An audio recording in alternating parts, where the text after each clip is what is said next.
Hello दोस्तों, नमस्कार। Dream campus में आपका स्वागत है। मैं हूं शिवजीत सिंह।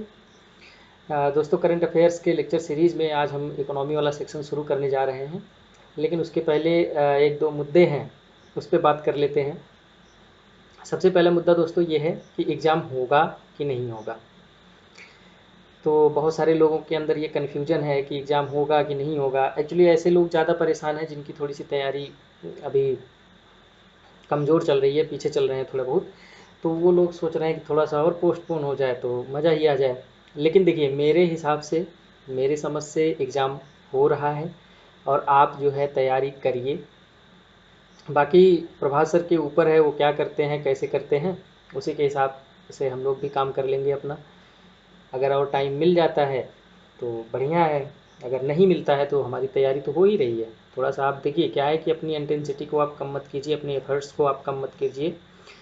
एग्ज़ाम होगा तो बहुत ही बेहतर है, क्योंकि देखिए होता क्या है कि जब एक बार आप एग्ज़ाम मोड में आ जाते हैं और एग्ज़ाम उसी लय में हो जाता है तो आपका परफॉर्मेंस बहुत अच्छा होता है।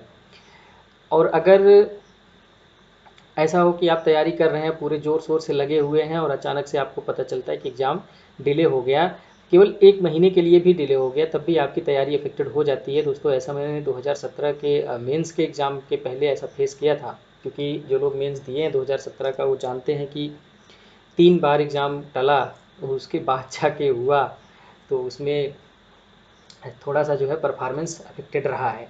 तो पहला मुद्दा ये है कि एग्ज़ाम होगा कि नहीं होगा। तो मेरे समझ से तो एग्ज़ाम होगा। आप जो है पूरी तरह से तैयारी करिए। नहीं होगा तो फिर देखा जाएगा, फिर आप जो है और भी सारे चीज़ें हैं, आप उसको करते रहिए। और दूसरा मुद्दा है कि दोस्तों, बहुत सारे लोग हैं जिनको थर्ड पेपर में थोड़ी तैयारी में परेशानी आ रही है, उसके फंडामेंटल्स और बेसिक्स के बारे में थोड़ा सा उनको दिक्कत हो रही है।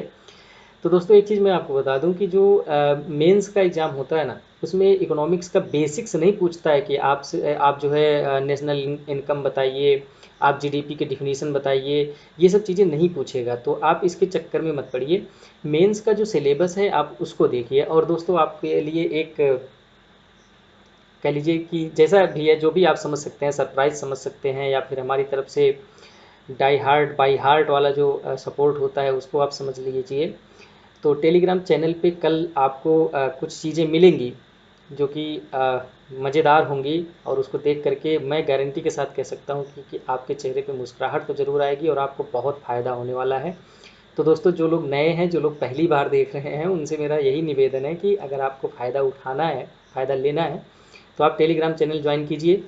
कल उसमें कुछ धमाकेदार आपको मिलने वाला है, जिससे बहुत लोगों का कल्याण होने वाला है। दोस्तों, मैं ये नहीं कहूँगा कि मैं ये रिस्ट्रिक्ट नहीं करूँगा कि आप उसको दूसरों को फॉरवर्ड मत कीजिए। देखिए, क्या है कि मेरा एक ही उद्देश्य है यहाँ पे इस तरह के लेक्चर्स बनाना और आप लोगों को सपोर्ट करना, ताकि आप हमको रिजल्ट दें। ठीक है, अल्टीमेट गोल मेरा यही है कि आप मुझे रिजल्ट दें, और इसी वजह से हर संभव प्रयास मैं करूँगा कि जो भी सपोर्ट हो सके। और उसी में एक कल का सरप्राइज़ है आपके लिए, तो आप उसको देखिएगा तो आपको बहुत मज़ा आएगा। बस खाली एक ये है कि एक सजेशन है कि जब आप उस डॉक्यूमेंट को खोलें तो आप अपना सिलेबस लेके बैठिए। और बिलीव मी कि ऐसा भी हो सकता है कि आप थोड़ा खुश ज़्यादा हो जाएं कि आपको बहुत सारी चीज़ें मिल गई, मज़ेदार, एकदम अच्छी बनी बनाई पकी पकाई चीज़। एक्चुअली दोस्तों, ज़्यादा सस्पेंस नहीं क्रिएट कर रहा हूँ मैं। कुल मिला के जो मेरी नोट्स है, बहुत ही बेहतरीन ढंग से उसको तैयार किया गया है। इवन आपसे शेयर करने से पहले कम से कम 50-60 लोग तो उसको शेयर कर ही चुके हैं, वो ले ही चुके हैं हमसे। तो सबको यही लगता है कि ये बहुत ही one of the best notes है, particularly for the mains exam. तो ये आपके लिए मैं कल चैनल पे अपना प्रोवाइड करवाऊंगा। तो आप उसको जो है एक बार देखिए। बस ये है कि आप उसको देखने के पहले अपना आप सिलेबस एक बार देखिएगा और उसके बाद उस डॉक्यूमेंट को देखिएगा, और उस डॉक्यूमेंट का जो स्ट्रक्चरिंग हुई है उसको देखिएगा। फिर आपको समझ में आएगा कि आपको मैंने क्या चीज़ दिया है। ओके दोस्तों, तो ये हो गई बात दो मुद्दे की।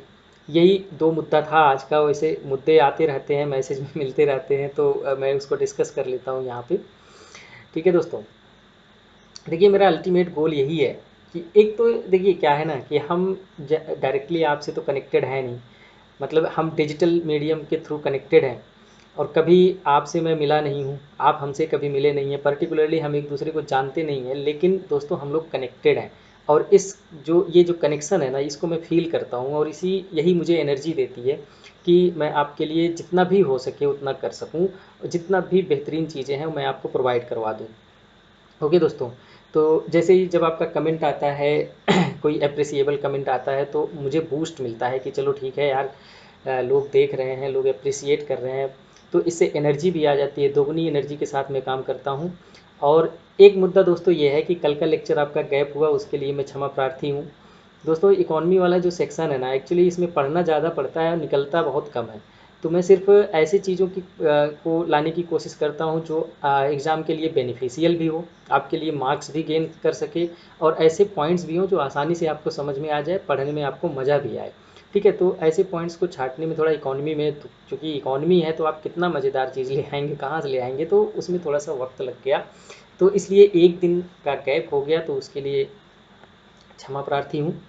ठीक है, तो खैर चलिए शुरू करते हैं आज का मुद्दा। आज का जो हमारा पहला मुद्दा है वो रिडक्शन ऑफ कारपोरेट टैक्स। दोस्तों इसको मैं आपके लिस्ट में नहीं दिया था, लेकिन फिर बाद में मैंने देखा कि ये इम्पॉर्टेंट है, तो इसको मैंने यहाँ पे इंक्लूड किया। तो आप इसको एक बार पढ़ लीजिए और इसका एक शॉर्ट नोट बना दीजिए। बहुत छोटा सा है ये टॉपिक, लेकिन हो सकता है कि पूछ ले, क्योंकि यूपीएससी में दोस्तों एक बार कैपिटल गेन टैक्स पे एक क्वेश्चन पूछा था मेंस में, तो उसको बहुत सारे लोग, इवन मैं भी उसको बहुत ही हल्के में पढ़ के गया था कि ऐसी चीज़ें तो नहीं आती हैं, लेकिन दोस्तों वो पूछ लिया तो ऑब्वियसली उसमें हम अच्छा नहीं लिख पाएंगे अगर नहीं पढ़े हैं तो यही सजेशन है कि आप इसको एक बार अच्छे से देख लीजिएगा, क्योंकि ऐसी चीज़ें वर्ल्ड में तो पहले से हो रही हैं, इंडिया में अभी पहली बार हुआ तो बहुत सारे लोग इसमें चिल्लाए भी कि कैपिटलिस्ट गवर्नमेंट हो गई और ये है वो है, कारपोरेट टैक्स को कम कर दी। तो दोस्तों जो लोग ये नहीं जानते हैं कि कारपोरेट टैक्स क्या है, तो उनके लिए थोड़ी विडम्बना है, लेकिन ये है कि आप जो है पढ़ लीजिए इसको, कारपोरेट टैक्स क्या होता है। बड़ी बड़ी कंपनियां जो टैक्स देती हैं, साधारण आम भाषा में जो बड़ी बड़ी कंपनियां टैक्स देती हैं उसको हम कारपोरेट टैक्स बोलते हैं। ठीक है, तो अभी ये मुद्दा नहीं है कि ये डायरेक्ट टैक्स है कि इनडायरेक्ट टैक्स है, इसको आप खुद खोजिएगा और जानिएगा कि ये डायरेक्ट टैक्स है कि इनडायरेक्ट टैक्स है। थोड़ा सा अपना भी दिमाग लगाइए, इंटरनेट वगैरह पे सर्च कर लीजिए। ठीक है दोस्तों, तो ये हो गया मुद्दा, ये कि reduction in corporate tax. Context ये है कि गवर्नमेंट ने जो कारपोरेट टैक्स अभी तक हमारे यहाँ होता था, जो इफेक्टिव टैक्स रेट था एक्चुअली वो 30% के आसपास था, तो उसको घटाया गया है। ठीक है, देखिए दोस्तों क्या है कि अगर आपको एग्जैक्ट फिगर याद नहीं है कि कितना घटाया गया है या इफेक्टिव टैक्स रेट कितना अभी लगेगा, तब भी बहुत बड़ा इशू नहीं है। मेन फोकस यहाँ से जो क्वेश्चन बनेगा, ये या तो इस तरह से हो सकता है कि रिसेंटली गवर्नमेंट है reduce the corporate tax, do you think it will boost the economy और मैन्युफैक्चरिंग सेक्टर, क्रिटिकली एनालाइज, इस तरह के क्वेश्चन कुछ आ सकते हैं, कुछ पूछा जा सकता है। तो अगर एग्जैक्ट फैक्ट्स याद नहीं आ रहे हैं, वैसे इजी है, दो ही फैक्ट्स है इसमें, आपको याद आ जाएगा। ठीक है, तो अगर एग्जैक्ट फैक्ट्स याद नहीं भी आ रहे हैं तब भी कोई दिक्कत नहीं है। सबसे पहले इसमें मूल भावना ये है कि जो टैक्सेशन लॉ था, इसको टैक्सेशन लॉ अमेंडमेंट ऑर्डिनेंस 2019 था ये, और उसके बाद इसने अमेंड क्या किया था, income tax 1961 and finance act 2019, इस दो एक्ट्स को इसने जो है अमेंड किया है। ठीक है, अभी इसके की प्रोविजंस क्या क्या हैं वो हम देख लेते हैं। देखिए दोस्तों यहाँ पे एक चीज़ ये याद रखिएगा कि it is only for the domestic companies, not for the foreign companies, तो ये इंपॉर्टेंट चीज़ है। अब देखिए इसको पढ़ते हैं क्या है, allows any domestic company an option, compulsorily नहीं है कि सारे कंपनीज को कम ही कर दिया गया है, ये एक उनको ऑप्शन दिया गया है कि if you they want to choose tax exemptions, tax reduction, they can opt for. Okay, तो अलाउज एनी डोमेस्टिक कंपनी, घरेलू company, to option to pay income tax at the rate of 22%। Okay, 22% जो ये base rate है, ये 22% वो पे कर सकते हैं, लेकिन इसमें शर्त ये है कि अगर वो कोई एग्जेम्पशन और इंसेंटिव्स पहले से नहीं ले रहे हैं तो।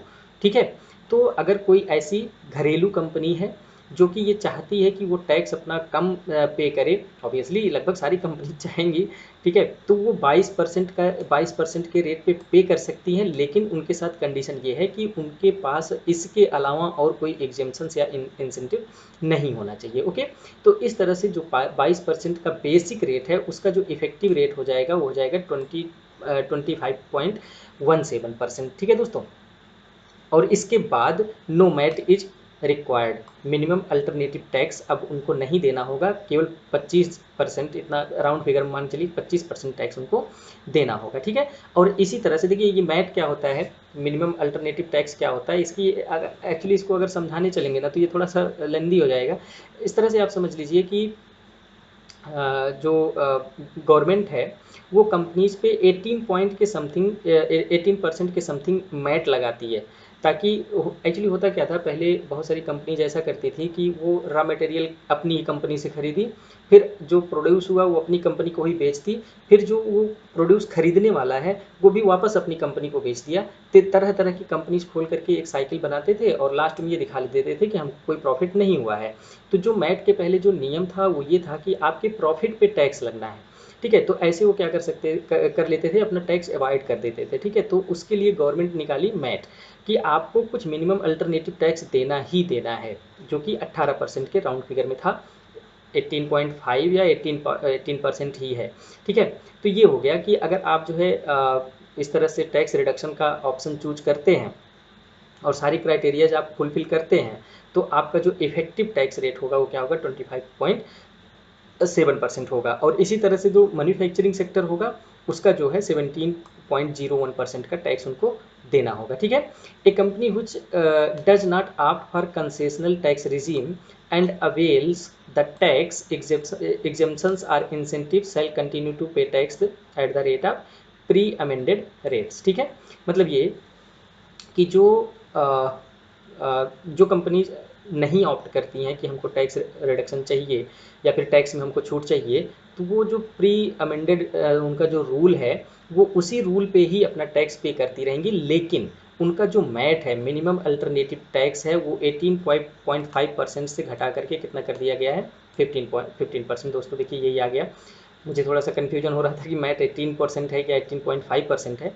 तो मैट 18.5% है। ठीक है, अगर ऐसी कंपनी, जो कुछ कंपनीज ऐसी हैं जो अपना रिडक्शन नहीं करना चाहती हैं या इस स्कीम में पार्टिसिपेट नहीं करना चाहती हैं, तो वो जो प्री अमेंडेड टैक्स रेट है उसी पे अपना टैक्स पे करेंगी, लेकिन जो उनका मैट है, मिनिमम अल्टरनेटिव टैक्स है, वो क्या हो जाएगा, 18 दशमलव मतलब 18.5 से घटा करके उसको 15 कर दिया गया है। ओके दोस्तों, तो ये जो की प्रोविजंस थे ये हमने देख लिया, उम्मीद है कि आपको समझ में आ गया होगा। सिंपल सा मतलब यही है कि अभी जो भी कंपनी जिसमें आएंगी और कुछ क्राइटेरिया फुलफिल करेंगी, वो उनको 22% टैक्स देना होगा बेस रेट पे, और इफेक्टिव रेट उनका 25% के राउंड फिगर में होगा, आप इतना लिख दीजिएगा। ठीक है, और उसके साथ साथ अगर कोई मैन्युफैक्चरिंग सेक्टर की कंपनी है तो उसको 17.01% या 17% राउंड फिगर में लिखिए। उसके बाद जो कंसेशनल रेट रिजीम में आप पार्टिसिपेट जो कंपनीज नहीं कर रही हैं, तो वो जो पहले से उनका टैक्स रेट चला आ रहा है उसी पे वो पे करेंगी, उतना ही पे करेंगी, लेकिन उनका जो मैट रिक्वायरमेंट है उसको 18.5% से घटा करके कितना कर दिया गया है, 15% घटा कर दिया गया है। तो दोस्तों दो तीन फैक्ट है, यही 22% और ये 18, 18.5, 15, बस इतना है। तो एक दो बार अगर आप इसको देख लेंगे तो आपको ये याद आ जाएगा, ये समझ में आ जाएगा। ठीक है दोस्तों, आगे बढ़ते हैं। अब इसे देखिए बेनिफिट्स क्या क्या हो सकते हैं। बेनिफिट होगा कि it will promote the growth है एंड इन्वेस्टमेंट। ठीक है, तो ऑब्वियसली इन्वेस्टमेंट ज़्यादा, अब देखिए क्या है कि टैक्स कम देना पड़ेगा तो उनको प्रॉफिट ज़्यादा होगा, तो वो इन्वेस्टमेंट ज़्यादा करेंगे, सिंपल सी बात है, इसमें क्या समझाने वाली बात है। ओके, देखिए दूसरा पॉइंट इंपॉर्टेंट है, now India is at par at the comparable with the lowest tax rates in the South East Asian countries. देखिए हम देखते क्या है, जब भी मान लीजिए जो कोई वेस्टर्न कंपनी है, जब वो अपना कोई मैन्युफैक्चरिंग सेक्टर या कोई मैन्युफैक्चरिंग यूनिट या आउटलेट्स या इस तरह की कोई चीज़ जब वो लगाना चाहती है या फिर कहीं किसी मैन्युफैक्चरिंग सेक्टर में, सर्विस सेक्टर में इन्वेस्ट करना चाहती है, तो साउथ ईस्ट एशियन कंट्रीज़ की तरफ ज़्यादा देखती है। क्यों? क्योंकि वहाँ का जो टैक्स रिजीम है वो थोड़ा सा लिबरल है, और जो टैक्स रेट है वो थोड़ा सा कम है। तो जब अगर इंडिया में भी कम हो जाएगा तो ये साउथ ईस्ट एशियन कंट्रीज़ के साथ कंपटीशन करेगा। ठीक है, तो वहाँ का जो इन्वेस्टमेंट जाने वाला है वो हो सकता है इंडिया में आ जाए, ये एक इम्पॉर्टेंट चीज़ निकल के आती है। उसके साथ साथ अगर इस तरह का जब टैक्स रिजीम होगा, थोड़ा सा कम पैसा उनको देना होगा टैक्स में, तो fresh investment in manufacturing sector में भी आएगा, मैन्युफैक्चरिंग सेक्टर में भी नए इन्वेस्टमेंट आएंगे, जिससे क्या होगा, हमारा मेक इन इंडिया प्रोग्राम, ठीक है, बुद्धिजीवियों का प्रोग्राम है ये ठीक है, बुद्धिजीवियों का प्रोग्राम है ये। तो अब ऐसा मैं क्यों कह रहा हूँ, क्योंकि जाने दीजिए, उसमें नहीं जाना चाह रहा हूँ मैं, खुद सोचिएगा। बहुत सारे इकोनॉमिस्ट ऐसा बोलते हैं कि ये बुद्धिजीवियों का प्रोग्राम है, ठीक है। तो मेक इन इंडिया प्रोग्राम को ये बूस्ट करेगा। ऑब्वियसली नए इन्वेस्टमेंट आएंगे, मैनेजरियल स्किल आएगा, एक्सपर्टाइज आएगा, टेक्नोलॉजी ट्रांसफ़र होगी, तमाम चीज़ें होंगी, तो इससे क्या होगा, मेक इन इंडिया को बूस्ट मिलेगा। उसके बाद India will emerge as a forward looking and competitive operating environment country. Obviously देखिए क्या है कि अब इसका मतलब यही है कि अगर टैक्स रिजीम कम हो जाएगा तो उनके जेब से कम पैसा जाएगा, तो इससे क्या होगा कि ये फॉरवर्ड लुकिंग कंट्रीज़ के रूप में जो है ग्लोबल लेवल पे उभर के आएगी। उसके बाद अगर हम देखें, कंपैरिजन करें कि अदर कंट्रीज़ में क्या है कॉरपोरेट टैक्स का सिस्टम, तो जितनी भी OECD कंट्रीज हैं वहाँ पर देखिए 21.4% का टैक्स है, और USA में 21% है, चाइना में 25% है। तो ये जो USA और चाइना का है ये बेस रेट है, इफेक्टिव रेट नहीं है, ठीक है। तो इस तरह से देख सकते हैं कि आप लगभग सारी कंट्रीज जो डेवलप्ड कंट्रीज हैं उनका जो टैक्स रिजीम है वो काफ़ी लिबरल है, थोड़ा सा कम है, और उसी को बैलेंस कर रहे हैं, उन्हीं के बराबर करने की कोशिश कर रहे हैं हम लोग भी। इससे क्या होगा कि अगर, चूँकि देखिए ग्लोबलाइज्ड वर्ल्ड है, और अगर एक जगह कहीं पे ज़्यादा टैक्स लिया जा रहा है, दूसरी जगह पे अगर कहीं कम टैक्स लिया जा रहा है, तो ऑब्वियसली जो इन्वेस्टर्स हैं वो जहाँ पे उनको ज़्यादा सुविधा महसूस होगी वो वहाँ पे जाएंगे। लेकिन अगर सब धान 22 पसेरी होंगे तो ठीक है, तो वो किसी को भी कहीं पे भी वो इन्वेस्ट करे क्या ही फ़र्क पड़ता है, ठीक है। देखिए एक मुहावरा हो गया, सब धान 22 पसेरी, हिंदी वाला पेपर भी आप तैयार कर लीजिए, उसमें मुहावरे भी आते रहते हैं, ठीक है। तो इस तरह से हमने देखा कि इसके बेनिफिट्स क्या हो सकते हैं, और भी कंट्रीज़ में क्या क्या टैक्स रिजीम इस समय चल रहा है। तो उम्मीद है दोस्तों कि आपको समझ में आ गया होगा, कोई बहुत बड़ा रॉकेट साइंस इसमें नहीं था। कॉर्पोरेट टैक्स कम किया गया है, 22% जो है बेस रेट रख के 25% के आसपास आपको इफेक्टिव रेट देना है, ठीक है। और जो कंपनीज नहीं चाहती हैं वो ना करें, उनका मैट घटा के 18.5 से 15 कर दिया गया है। आसान भाषा में इतना ही है, ठीक है। आगे बढ़ते हैं। अल्टरनेटिव इन्वेस्टमेंट फंड, देखिए दोस्तों ये एक्चुअली करंट, एकदम करंट तो नहीं है, लेकिन कुछ पुराना है, लेकिन अभी हाल ही में ये न्यूज़ में था, तो इसलिए इसको मैंने यहाँ पे रख लिया। तो आपको यहाँ पे सिर्फ इतना जानना है कि अल्टरनेटिव इन्वेस्टमेंट फंड क्या होता है, ठीक है, और यही पूछेगा। और ये बहुत आगे करके ये पूछ सकता है कि अल्टरनेटिव इन्वेस्ट फंड जो होता है वो इकोनॉमी को बूस्ट करने के लिए कैसे हेल्पफुल साबित हो सकता है। तो ऑब्वियसली देखिए कोई अगर फंड है, इन्वेस्टमेंट फंड है, तो वो तरह तरह के जो सेक्टर्स हैं, तरह तरह के जो एक्टिविटीज़ हैं, इकोनॉमिक एक्टिविटीज़ हैं, उसमें वो इन्वेस्ट करेगा। तो इससे क्या होगा, इकोनॉमी को बूस्ट होगा। तो इसमें कुछ ज़्यादा लिखने की ज़रूरत नहीं है कि इसके एडवांटेजेस या मेरिट्स क्या हैं, या फिर इसके फ़ायदे क्या हैं, या बेनिफिट्स क्या हैं। तो इसको मैं यहाँ पे इसके बेनिफिट्स को इंक्लूड नहीं किया हूँ, तो इसको आप समझ सकते हैं, इसको आप लिख दीजिएगा, ठीक है। अभी देखिए समझ लेते हैं कि अल्टरनेटिव इन्वेस्टमेंट फंड क्या होता है। दोस्तों उम्मीद करता हूँ कि बहुत सारे लोगों को एक्चुअली इसमें बहुत कन्फ्यूजन होता है कि अल्टरनेटिव इन्वेस्टमेंट फंड क्या है, ठीक है। तो देखिए क्या है कि कुछ लोग जानते होंगे, माफ़ कीजिएगा कि मैं आप सभी को इस तरह से कह दिया कि कोई नहीं जानता होगा। देखिए क्या है कि जो सेंटेंसेज इसमें लिखे गए हैं ना, तरह तरह के सूत्र आप इंटरनेट पे खोज के देखिए, तो आपको इतने कॉम्प्लेक्स सेंटेंसेज मिलेंगे कि आपको दिमाग चकरा जाएगा उसको पढ़ने में। सेंटेंस मैं भी वही लिखा हूँ, लेकिन मैं इसको बहुत ही आसान भाषा में आपको पहले मैं समझाता हूँ कि अल्टरनेटिव इन्वेस्टमेंट फंड का मतलब क्या होता है, उसके बाद सेंटेंस पे जाएंगे बाद में। देखिए एक इस तरह से सपोज एक एग्जांपल ले लीजिए कि गवर्नमेंट ऑफ इंडिया, ठीक है, कुछ कंपनीज़ को या कुछ ऐसी व्यवस्था बनाई है, ठीक है, जहाँ पे वो इन्वेस्टमेंट फंड को रखती है, ठीक है।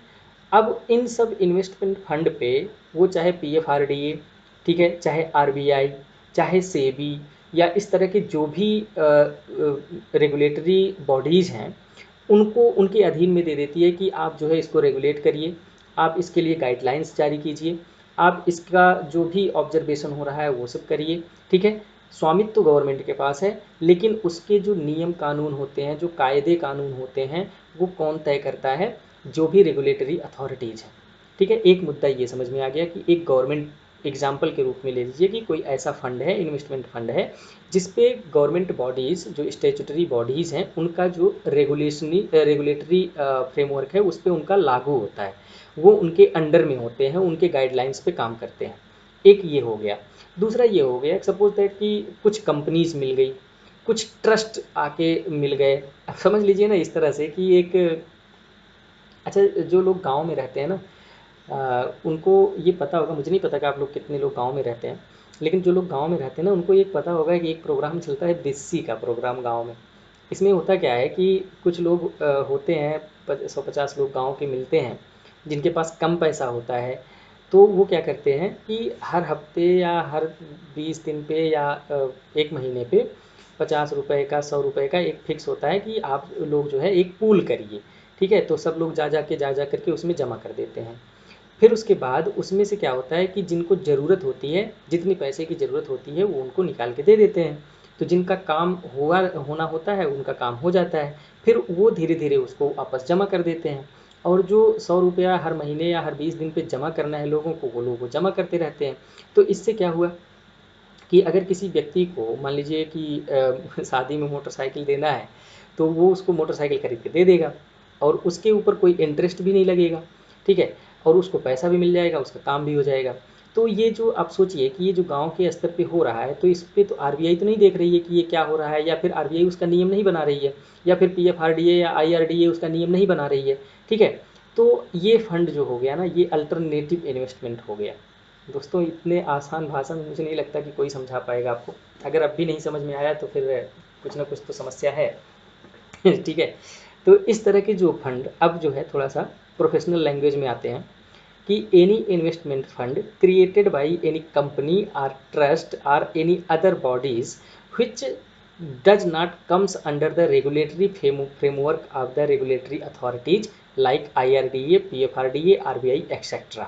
ठीक है। तो ये समझ में आ गया आपको कि ऐसे जो इन्वेस्टमेंट फंड है जिनका डायरेक्ट कोई रेगुलेटरी अथॉरिटीज़ के द्वारा नहीं होती हैं, उनको हम अल्टरनेटिव इन्वेस्टमेंट फंड कहते हैं। ठीक है दोस्तों, अगर ये वाला पॉइंट आपको समझ में आ गया और इसके पहले आपको इसमें दिक्कत थी, ये समझ में नहीं आ रहा था, तो दोस्तों कमेंट बॉक्स में सिर्फ एक थंब दे देना हमको, मैं समझ जाऊंगा कि मेरा जो प्रयास था वो आप तक पहुंच गया, सफल हो गया। ठीक है। तो आई होप कि अल्टरनेटिव इन्वेस्टमेंट फंड आपको समझ में आ गया होगा।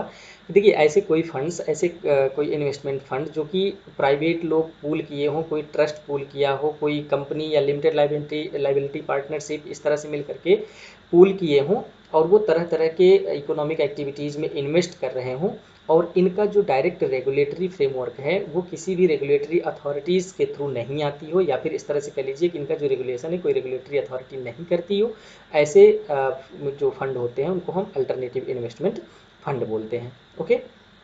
अब देखिए लिखा क्या है इसमें, देखिए लिखा है कि AIF is any privately pooled investment fund in the form of trust company, limited liability partnership which are not presently covered under the direct regulation of any other sectoral regulators in India like IRDA, PFRDA etc. इसको मैं खुद ही थोड़ा सा simple language में लिखा हूँ यहाँ पे, जो पूरी किताबी बुक इस लैंग्वेज थी उसको नहीं लिखा हूँ ताकि आपको अच्छे से समझ में आ जाए।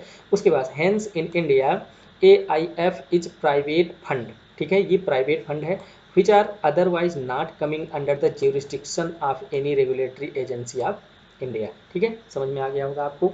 अब देखिए इसकी कैटेगरीज क्या होती हैं, कितने तरह के ये हो सकते हैं। तो इसमें जो पहली कैटेगरी है, 3 कैटेगरी की होती है ये।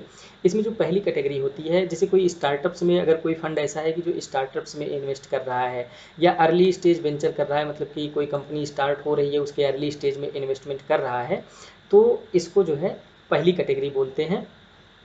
गवर्नमेंट इसको मानती है कि ये सोशली और इकोनॉमिकली, मतलब कि सोशल और इकोनॉमिक डेवलपमेंट के लिए ये डिज़ायरेबल है, ये ज़रूरत है, ये ज़रूरी है। इसीलिए देखिए क्या है कि गवर्नमेंट जानती है उसके बारे में, सब कुछ उनको पता है, लेकिन फिर भी कोई रेगुलेटरी गाइडलाइंस उनके ऊपर लागू नहीं करती है, उनको थोड़ा सा बाहर रखती है, उनको लिबरल रखती है, थोड़ा सा फ्लेक्सिबिलिटी देती है ताकि वो आगे बढ़ के काम कर सकें।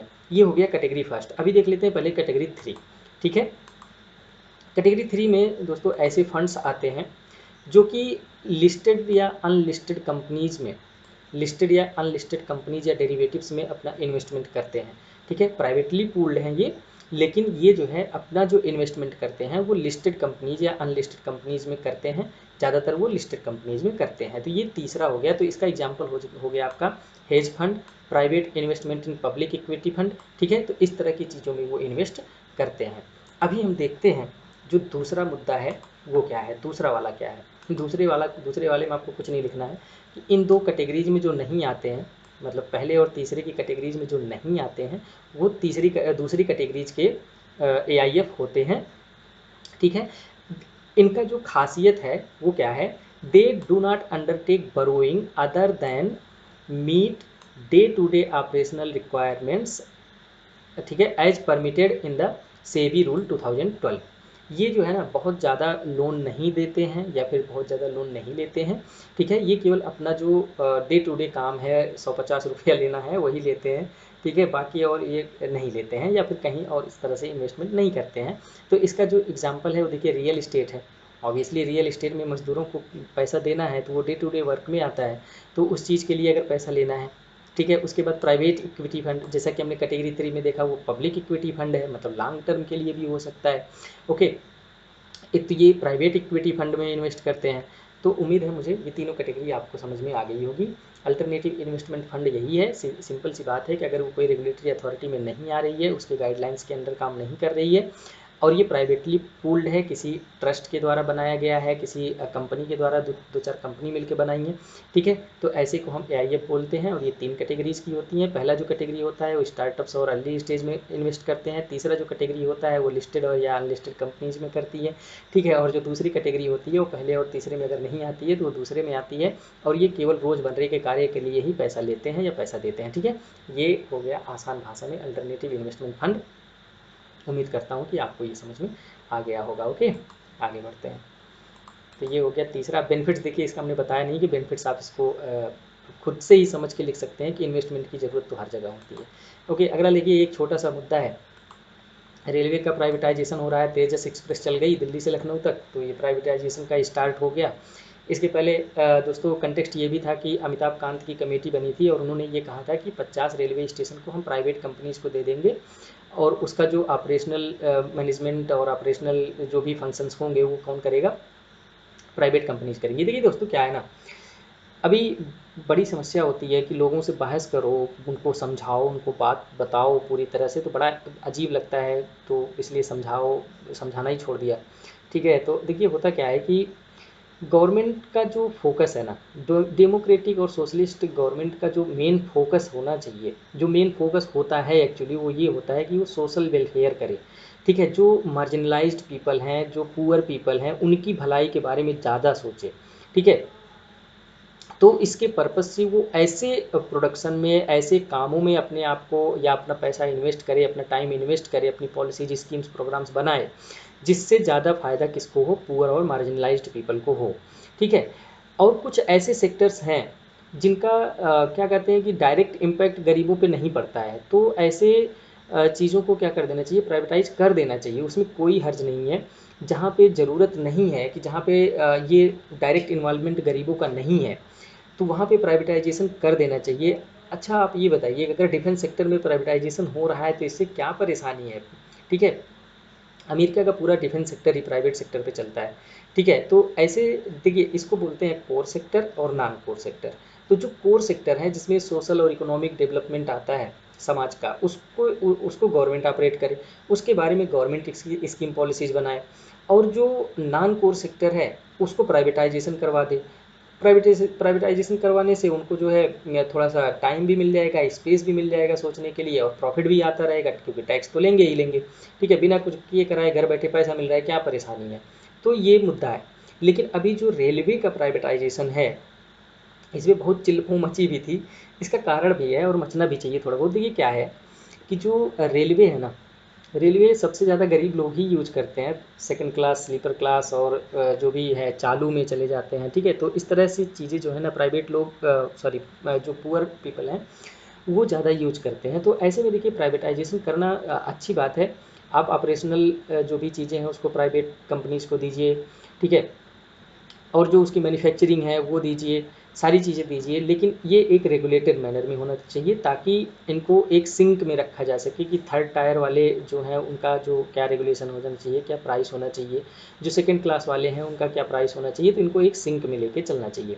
तो अभी देखिए जो प्राइवेटाइजेशन ऑफ रेलवे हो रहा है, ठीक है, अच्छी बात है, लेकिन इसमें इशूज़ क्या क्या है, ठीक है। सबसे पहला इशू यही है कि इतने लार्ज स्केल पे ऑपरेशन हो करना प्राइवेट कंपनीज़ के लिए, किसी एक सिंगल कंपनी के लिए थोड़ा सा मुश्किल है, ठीक है। उसके साथ साथ देखिए कंजेशन इतना ज़्यादा है, और प्राइवेट कंपनीज अगर चलाएंगी अपना ट्रेन अपना मतलब इस तरह से ऑपरेशन करेंगी, तो कंजेशन की वजह से हो सकता है उनको लॉस भी हो, और उसके साथ साथ डिले भी होगा ट्रेन का। फिर उसके बाद क्लीनिनेस प्रॉब्लम होगी, साफ़ सफाई वाला इशू है। ठीक है। देखिए अभी आज एक टेलीग्राम पे मैंने पोस्ट भी डाला था कि this is the first time in history when the all Indian trains arrive at the right time. ठीक है, राइट टाइम पे जीवन में पहली बार आई हैं।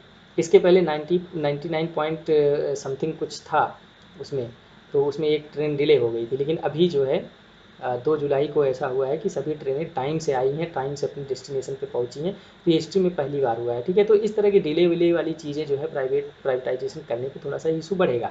उसके बाद capital investment for the network expansion and modernisation, ये भी एक इशू है कि कैपिटल कहाँ से आएगा, प्राइवेट लोगों के पास क्या इतना पैसा है, या फिर गवर्नमेंट उनके कैपिटल की व्यवस्था करेगी, तो वो पैसा कहाँ से आएगा। तो ये सब सारे इशूज़ हैं। उसके बाद मोस्ट इम्पॉर्टेंटली कि अफोर्डेबिलिटी, देखिए प्राइवेट कंपनी का जहाँ पे भी इन्वॉल्वमेंट होगा, तो ऑब्वियसली प्राइवेट कंपनीज हमेशा प्रॉफिट मोटिव होती हैं, हमेशा वो प्रॉफिट पे ही काम करती हैं। ठीक है, तो ऐसे सिचुएशन में अफोर्डेबिलिटी एक इशू हो जाएगा। ठीक है, अभी सोचिए कि थर्ड क्लास में उनका कुछ रेट है, जो भी अभी आप तेजस का ही एग्जाम्पल ले लीजिए, वंदे भारत का एग्जाम्पल ले लीजिए। हालांकि वंदे भारत का ऑपरेशन गवर्नमेंट ही कर रही है, लेकिन उसका जो फेयर है दोस्तों वो बहुत ज़्यादा हाई है। उसमें कॉमन पीपल तो नहीं चल सकता, लेकिन ट्रेन जो है, ट्रेन सबसे ईजी माध्यम है कॉमन पीपल को चलने के लिए। तो ऐसे में अगर उनकी अफोर्डेबिलिटी नहीं होगी तो प्राइवेट ट्रेन का यूज नहीं कर पाएंगी। ठीक है, और ये एक चैलेंज होगा गवर्नमेंट के सामने कि वो प्राइस को कैसे रेगुलेट करें, उसको कैसे अपने में सिंक करें कि वो गरीबों का भी कल्याण कर सके और अमीरों को फैसिलिटीज़ भी दे सकें। ठीक है दोस्तों, आसान भाषा में एकदम यही है, इस तरह से समझिए। अब इसके लिए आप सजेशंस क्या दे सकते हैं कि अगर प्राइवेटाइजेशन हो रहा है या फिर प्राइवेटाइजेशन की तरफ हम सोच रहे हैं, तो इसका ऑप्शन देखिए उत्तर प्रदेश में ना ऐसे क्वेश्चंस पूछता है, तो इसलिए इसको आप देख लीजिएगा। अब देखिए जो वे फॉरवर्ड है, आप ये वे फॉरवर्ड में दे सकते हैं कि हम नेटवर्क को एक्सपेंड करें रेदर देन द प्राइवेटाइजेशन। फिर उसके बाद प्राइसिंग स्ट्रक्चर को सबसे बड़ी बात यह है कि गवर्नमेंट को रेगुलेटेड मैनर में करना होगा। गवर्नमेंट रेगुलेटेड और जो भी प्राइसिंग स्ट्रक्चर है उसको क्लियर करे, ट्रांसपेरेंट करे। फिर उसके बाद सोशियो इकोनॉमिक इक्वालिटी, हमने वही चीज़ बताया कि प्राइवेट ट्रेन्स तब होंगी, क्या होंगी, केवल अमीरों के लिए होंगी, गरीब उस पर नहीं चढ़ेगा। ठीक है, उसके बाद रेगुलेशन, हमने इसको देखा कि जो भी चीज़ें हों वो एक सिंक में हों, रेगुलेटेड मैनर में हों। उसके बाद इंसेंटिवाइज द परफॉर्मेंस, जो प्राइवेट कंपनीज अच्छा कर रही हैं उनको इंसेंटिव देना चाहिए। ठीक है इससे उनका मोराल और भी ऊंचा होगा, तो और भी अच्छे जो भी उनका फंक्शनिंग होगा, फंक्शन का तरीका होगा, वो उसको और अच्छा बेहतर बनाने की कोशिश करेंगे। उसके बाद अदर मोड्स ऑफ इन्वेस्टमेंट की भी तलाश हम करें। केवल प्राइवेटाइजेशन कर देना ही एक हमारा उद्देश्य नहीं होना चाहिए, उसके अलावा भी और भी जो मोड्स ऑफ इन्वेस्टमेंट है, पीपीपी मॉडल, हम पीपीपी मॉडल के बारे में हम एक्सप्लोर करें। इस तरह की चीज़ों को जो है हम और भी तलाशें। तो ये एक छोटा सा इशू था प्राइवेटाइजेशन ऑफ द रेलवे। तो इसको आप एक बार बस ऐसे ही देख लीजिए, तो इसमें इतना माल पर्याप्त है आपको लिखने के लिए। ठीक है, आगे बढ़ते हैं। अगला जो मुद्दा है हमारा वह है आरसीईपी का। देखिए दोस्तों, ये आईआर का भी मुद्दा है, इकॉनमी का भी मुद्दा है, तो इसको मैंने इकॉनमी में रखा, आईआर में नहीं रखा हूँ इसको, क्योंकि ये थर्ड पेपर में ज़्यादा पूछता है, सेकंड पेपर में कम पूछता है। ठीक है, तो अभी कंटेक्स्ट क्या है, कंटेक्स्ट ये है कि जो ये आरसीपी है, इससे इंडिया ने, अभी मैं इसको बताता हूँ कि ये पूरा आरसीपी का मुद्दा क्या है और इसमें इंडिया क्यों बाहर हो गई। इंडिया इसको साइन नहीं की, इस एग्रीमेंट को। ठीक है, तो इसका जो मतलब है रीजनल कम्प्रिहेंसिव इकोनॉमिक पार्टनरशिप। दोस्तों ये क्या है ना कि एक फ्री ट्रेड एग्रीमेंट की बात चल रही थी, किसके बीच में, आसियान कंट्रीज़, मतलब आसियान में 10 कंट्रीज़ हैं और प्लस 6 और कंट्रीज़ हैं। 6 और कंट्रीज़ को इंक्लूड किया गया था, जिसमें India, China, Australia, New Zealand, Japan और साउथ कोरिया था। ठीक है, तो इन सब 16 कंट्रीज़ को मिल करके एक एफटीए करने की बात की जा रही थी। मतलब ये tax free regime for the movement of goods and services. Important चीज़ यही है कि यहाँ पे सर्विसेज नहीं था, केवल गुड्स की बात की गई थी। एक कारण ये भी था, हालांकि शायद मैं इसमें इंक्लूड नहीं किया, ये मिस्टेक हो गया हमसे, ये सर्विसेज के बारे में बात नहीं करता, क्योंकि देखिए इंडिया जो है ना सर्विस प्रोवाइडर है, सर्विस सरप्लस है, लेकिन गुड्स का ये सबसे ज़्यादा इंपोर्ट भी करता है साउथ ईस्ट एशियन कंट्रीज से, चाइना से। तो इस वजह से यहाँ पे ये जो ट्रेड एग्रीमेंट हो रहा था, फ्री ट्रेड एग्रीमेंट हो रहा था, ये जो है गुड्स की बात कर रहा था, सर्विसेज की बात नहीं कर रहा था। ठीक है, कंटेक्स्ट ये है कि इंडिया जो है, इंडिया की बात इसमें की जा रही थी, इंडिया को इन्वॉल्व किया जा रहा था, लेकिन इंडिया ने इसमें से अपने आप को अलग कर लिया, ये कंटेक्स्ट है। अभी जो आरसीईपी है उसको हमने बताया कि ये फ्री ट्रेड एग्रीमेंट निगोशिएट किया जा रहा था आसियान कंट्रीज और प्लस 6 कंट्रीज को और मिला करके। अगर ये निगोशिएटेड होता या निगोशिएट हो रहा है, तो अगर ये एक ब्लॉक बनता, एक ब्लॉक बन जाए, तो ये जो है लार्जेस्ट रीजनल ट्रेडिंग एग्रीमेंट हो जाता। ठीक है, विश्व में सबसे बड़ा रीजनल, लोकल जो होता है, रीजनल क्षेत्रीय ट्रेडिंग एग्रीमेंट बन जाता। क्यों? क्योंकि देखिए इसमें लगभग वर्ल्ड की 50% पॉपुलेशन इन 16 कंट्रीज़ में रहती हैं।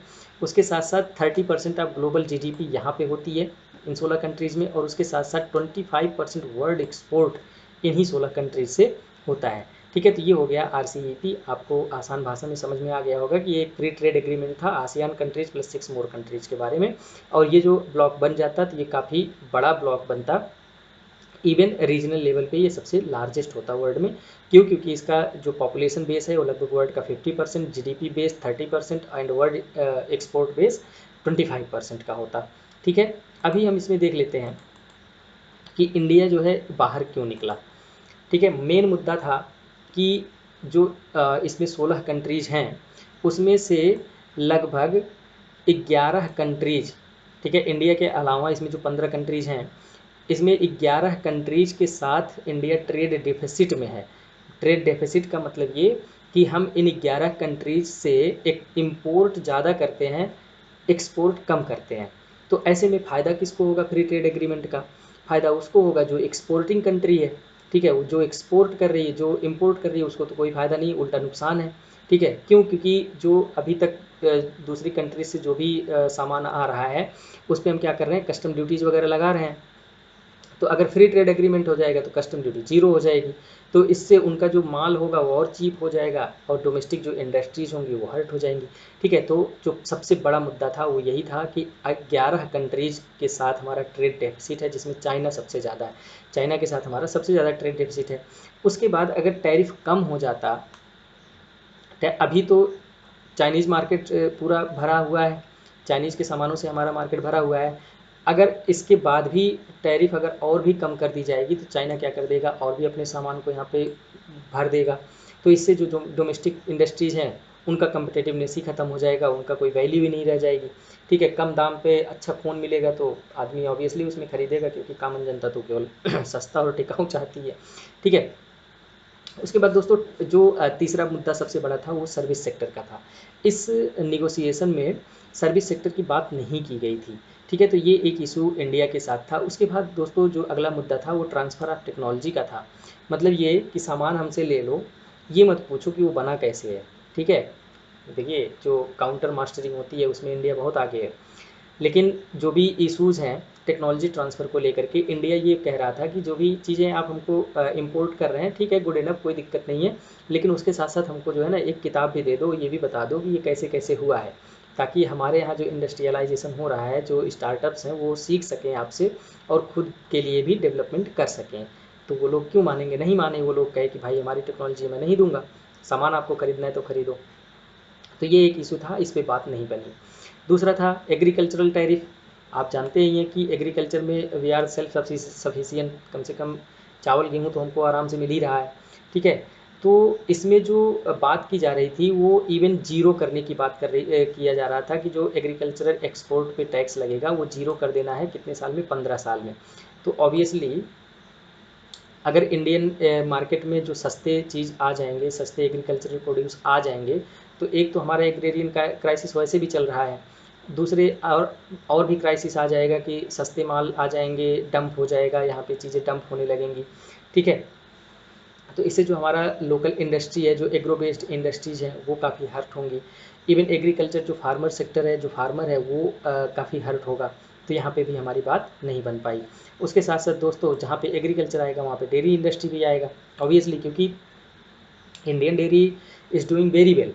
ठीक है, हम जो है ना, जितना वर्ल्ड का एक रिकमेंडेशन होता है, WHO का जो रिकमेंडेशन है कि पर व्यक्ति इतना लीटर दूध डेली होना चाहिए, उससे ज़्यादा है हमारा एवरेज।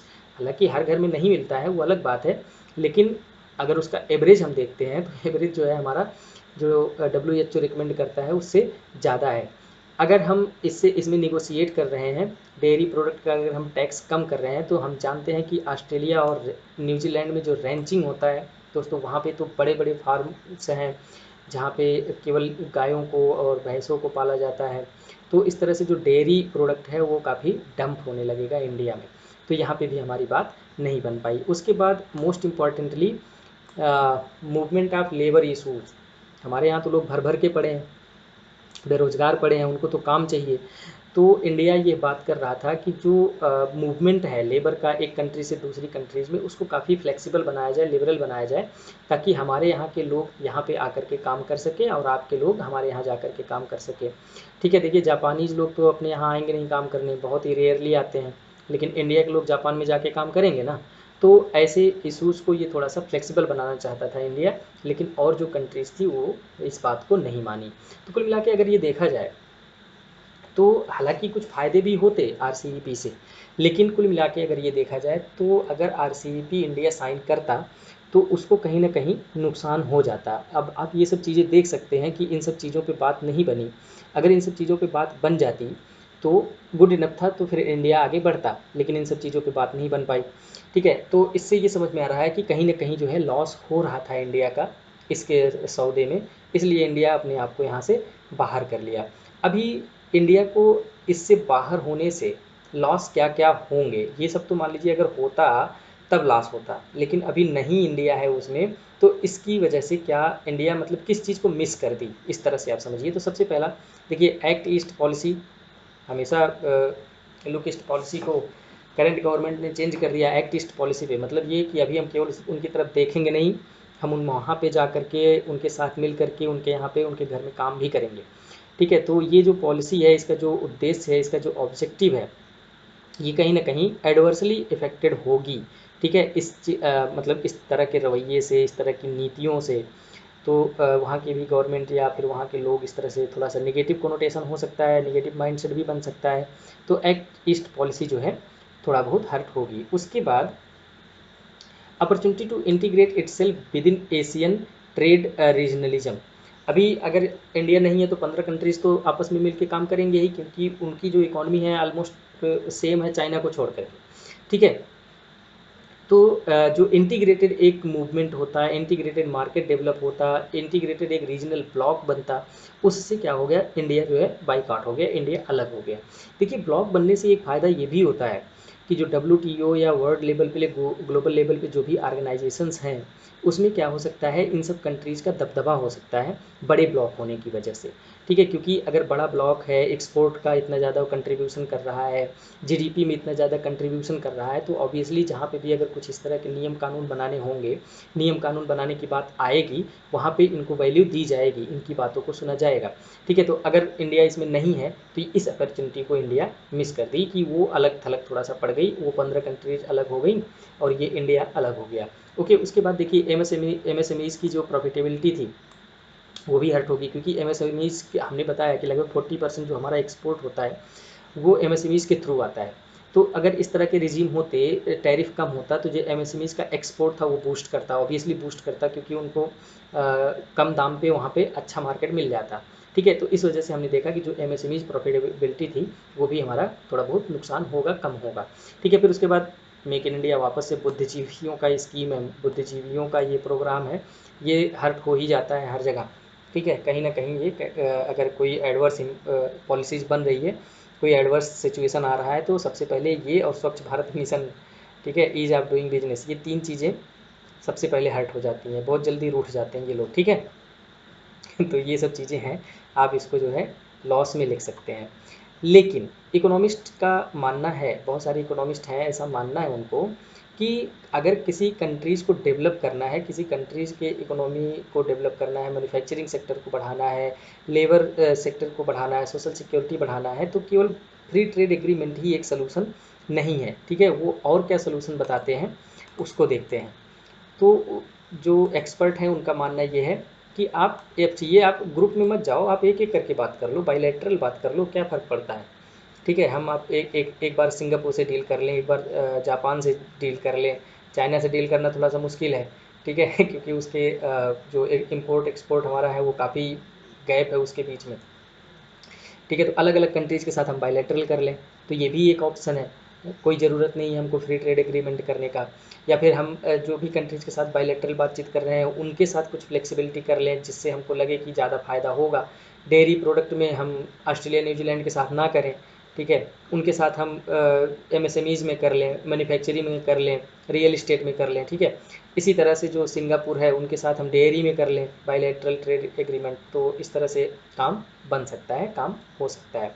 उसके अलावा दोस्तों सबसे बड़ी बात यह है कि आप दूसरे का भरोसा छोड़िए, आप अपनी स्ट्रेंथ को बनाइए, आप अपने कम्पिटिटिवनेस को इन्हांस कीजिए ताकि जो है खुद अपने बल पे आप ग्लोबल मार्केट में कम्पीट कर सकें। उसके बाद ग्लोबल सप्लाई चेन में मोस्ट इम्पॉर्टेंटली कि ग्लोबल सप्लाई चेन में आप अपना इम्पोर्टेंस बनाए रखिए, ग्लोबल सप्लाई चेन में अपना वैल्यूएबल योगदान देते रहिए, ठीक है। ग्लोबल जो सप्लाई चेन है उसमें एक अहम भूमिका आप निभाइए, ठीक है, ये एक इम्पॉर्टेंट चीज़ है। उसके बाद manufacturing need to the competitive, obviously वही चीज़ है, मैन्युफैक्चरिंग सेक्टर को भी हमको क्या होना पड़ेगा, कम्पिटिटिव होना पड़ेगा, ठीक है। तो ये हो गया हमारा एफटीए और आरसीईपी वाला मुद्दा। तो उम्मीद है कि आपको समझ में आ गया होगा। अगर नहीं भी कोई भी चीज़ देखिए नहीं आ रहा है तो आप कमेंट में लिख दीजिए, हम उसका रिप्लाई करते हैं। एक दो लोग को रिप्लाई मैं किया भी हूँ, उनको कुछ चीज़ें पिछले लेक्चर में नहीं समझ में आई थी तो मैंने रिप्लाई करके उनको बताया था। तो इसी तरह से अगर आपको भी कोई चीज़ समझ में नहीं आ रही है या फिर कुछ ऐसी चीज़ है जिसमें कंट्राडिक्शन है भावनाओं में, आइडियाज़ में, पॉइंट्स में, तो आप उसको लिख सकते हैं, हम उस पर बात कर लेंगे, ठीक है। अगला मुद्दा देखते हैं। ये बहुत इंपॉर्टेंट है क्योंकि जो थर्ड पेपर है उसमें एग्रीकल्चर मेंशन है और ये एपीएमसी और ई नैम एग्रीकल्चर से डायरेक्टली रिलेटेड है। तो ये इंपॉर्टेंट है, इसको अच्छे से पढ़ के जाइएगा।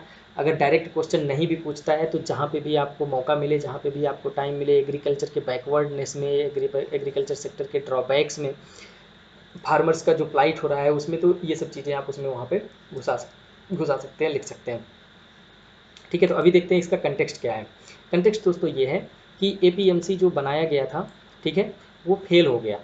एपीएमसी का जो उद्देश्य था वो पूरा नहीं हो पाया, इसीलिए गवर्नमेंट ने कहा, सेंट्रल गवर्नमेंट ने कहा कि जितने भी एपीएमसीज हैं सारे स्टेट्स उनको ख़त्म करें और उसकी जगह पे ई नैम का जो है ई नैम लागू करें, ई नैम की तरफ बढ़ें, एपीएमसी का झंझट ख़त्म करें, ठीक है। अभी आगे बढ़ने से पहले हम ये देख लेते हैं कि एपीएमसी एक्चुअली थे क्या या फिर हैं क्या, और उनका जो कंपोजिशन है और उसके साथ साथ जो उनके इशूज़ हैं वो क्या क्या हैं। उसके बाद हम ई नैम में बढ़ेंगे तो आसानी से समझ में आ जाएगा कि एपीएमसी के जो प्रॉब्लम्स हैं, जो ड्रॉबैक्स हैं, उसको ई नैम कैसे सुधार सकता है, कैसे सही कर सकता है, ठीक है। तो सबसे बड़ी बात ये कि जो एपीएमसी है ये स्टैट्यूटरी मार्केट कमेटी है ये, ठीक है, एक कमेटी है लोकल लेवल पे जिसको स्टेट गवर्नमेंट बनाती है, by the state government under the APMC act, ठीक है। एपीएमसी का फुल फॉर्म मेरे दिमाग में कई बार आया कि मैं बता दूं, लेकिन मैं सोच रहा हूं कि कुछ मेहनत आप भी करिए, जिसको नहीं पता है वो सर्च कर लो और जिसको पता है तो बहुत अच्छी बात है, ठीक है। तो एपीएमसी जो है एक मार्केट कमेटी है, कुछ लोगों को मिला करके ये कमेटी बनती है जिसको स्टेट गवर्नमेंट बनाती है, और इसका जो उद्देश्य है, उद्देश्य ये है आसान भाषा में कि जो फार्मर्स ट्रेडिंग करते हैं, जो अपने सामान को बेचते हैं, धान, चावल, गेहूँ, दाल, मक्का, ज्वार, जो भी बेचना है उनको जो बेचते हैं, उसमें थोड़ी सी ट्रांसपेरेंसी लाई जाए। और इनके साथ जो गलत व्यवहार होता है कि मतलब बनिया आया वो 10 रुपये में 10 रुपया किलो चावल खरीद के ले गया और बड़े मार्केट में उसको 50 रुपये में बेच रहा है, तो फेयर प्राइस उनको मिले, जो प्राइस मार्केट में चल रही है रियल टाइम प्राइस पे उनके माल को लोग खरीदें और रियल टाइम प्राइस उनको मिले और जल्दी से पेमेंट सेटलमेंट हो सके। ये सब सारे उसके उद्देश्य थे, एपीएमसी के उद्देश्य थे या हैं, ठीक है। तो पर्पज़ क्या था, to prevent exploitation of farmers by traders by bringing all trade into, sorry यहाँ पे रेगुलेटेड लिख दिया, रेगुलेटेड मार्केट्स, ठीक है, स्पेलिंग मिस्टेक है यहाँ पे, ठीक है, रेगुलेटेड मार्केट, ठीक है। कुल मिला के ये कि जो फार्मर्स का एक्सप्लॉयटेशन हो रहा है उसको रोकने के लिए ये व्यवस्था की गई थी। अभी इसका एक ऑब्जेक्टिव क्या था, एक एक करके देख लेते हैं। Ensuring transparency in the pricing system, जैसा कि हमने बताया कि अगर 50 रुपये का दाम है मार्केट में, तो अगर मान लीजिए जो ट्रेडर है उसको प्रॉफिट लेना है तो ठीक है, आप 4-5 रुपये का प्रॉफिट लीजिए, आप कम से कम 45 तो दीजिए उसको, लेकिन आप जो है क्या कर रहे हैं, आप उसको 15 रुपया दे रहे हैं और उसको 50 रुपये में बेच रहे हैं, तो ये ठीक बात नहीं है। फार्मर्स इतनी मेहनत करके पैदा किया है तो उसको जो है एक अच्छा प्राइस मिलना चाहिए। उसके बाद ensuring same day payment for the farmers, बनिया खरीद के ले जाता है, कहता है हम 6 महीने बाद देंगे, ठीक है, तो बनिया का चक्कर लगाता है उसके घर का, तो डेली आप जो है जो जिस दिन आप बेचे अपना सामान उसी दिन आपको पैसा मिल जाए, ये इसका ऑब्जेक्टिव था। उसके बाद promoting agricultural processing and value addition. देखिए क्या है, ये कैसे होता एपीएमसी से। देखिए एपीएमसी एक कमेटी है जहाँ पे कुछ लोग रिप्रेजेंटेटिव्स बैठे हैं फार्मर्स की तरफ से, ट्रेड की तरफ से या गवर्नमेंट की तरफ से। तो इससे क्या होगा कि जो भी प्रोसेसिंग इंडस्ट्रीज़ हैं, जो वैल्यू एडिशन इंडस्ट्रीज़ हैं एग्रो बेस्ड, जैसे मान लो कोई चटनी बनाने वाला कंपनी है, ठीक है, कोई चिप्स बनाने वाली कंपनी है, तो उनका जो प्रोसेसिंग है, जो वैल्यू एडिशन है, वो काफ़ी कम्पिटिटिव हो सके, इफेक्टिव हो सके, अच्छा हो सके, इस चीज़ को इंश्योर करना भी एपीएमसी का एक उद्देश्य था। उसके बाद providing market led extension services to the farmer. हमने बताया कि एक्सटेंशन सर्विसेज क्या होते हैं, किसी लेक्चर में मैंने बताया था, एक बार फिर से मैं बता देता हूँ। कोई भी मार्केट से रिलेटेड इन्फॉर्मेशन या फिर जैसे फार्मर है कोई, उसके फार्मिंग से, उसके प्रोडक्शन से लेकर के उसके मार्केटिंग तक का कोई भी इन्फॉर्मेशन अगर उन तक पहुंचाया जा रहा है तो इसको हम एक्सटेंशन सर्विस बोलते हैं। ठीक है, ज़्यादातर ये हमारी जो रिसर्च यूनिवर्सिटीज़ होती हैं, कॉलेजेस होते हैं, वो सब क्या करते हैं कि मान लीजिए कोई नई टेक्नोलॉजी आई मार्केट में, तो उस टेक्नोलॉजी के बारे में फार्मर तक सूचना पहुंचाना या उस टेक्नोलॉजी का यूज कैसे करना है, वो टेक्नोलॉजी वो एक्सेस कैसे कर पाएंगे, या फिर अगर कोई उनको प्रॉब्लम होती है तो शिकायत कहाँ पे दर्ज करवा सकते हैं, तो ये सब सारी जानकारी जिस माध्यम से फार्मर तक पहुँचाया जाता है उसको हम एक्सटेंशन सर्विस बोलते हैं। ठीक है, एग्रीकल्चर ऑप्शनल वाले जो है इसको बहुत पढ़ते हैं, इसमें बहुत सारे मॉडल्स हैं। ठीक है, बहुत सारे मॉडल्स हैं जिसके थ्रू ये पूछा जाता है। तो एक्सटेंशन सर्विस जो है इस तरह का होता है। उसके बाद providing PPP in the management of agricultural market. देखिए उसमें जो कमेटी बनती है उसमें प्राइवेट सेक्टर के लोग भी होते हैं, गवर्नमेंट सेक्टर के भी लोग होते हैं।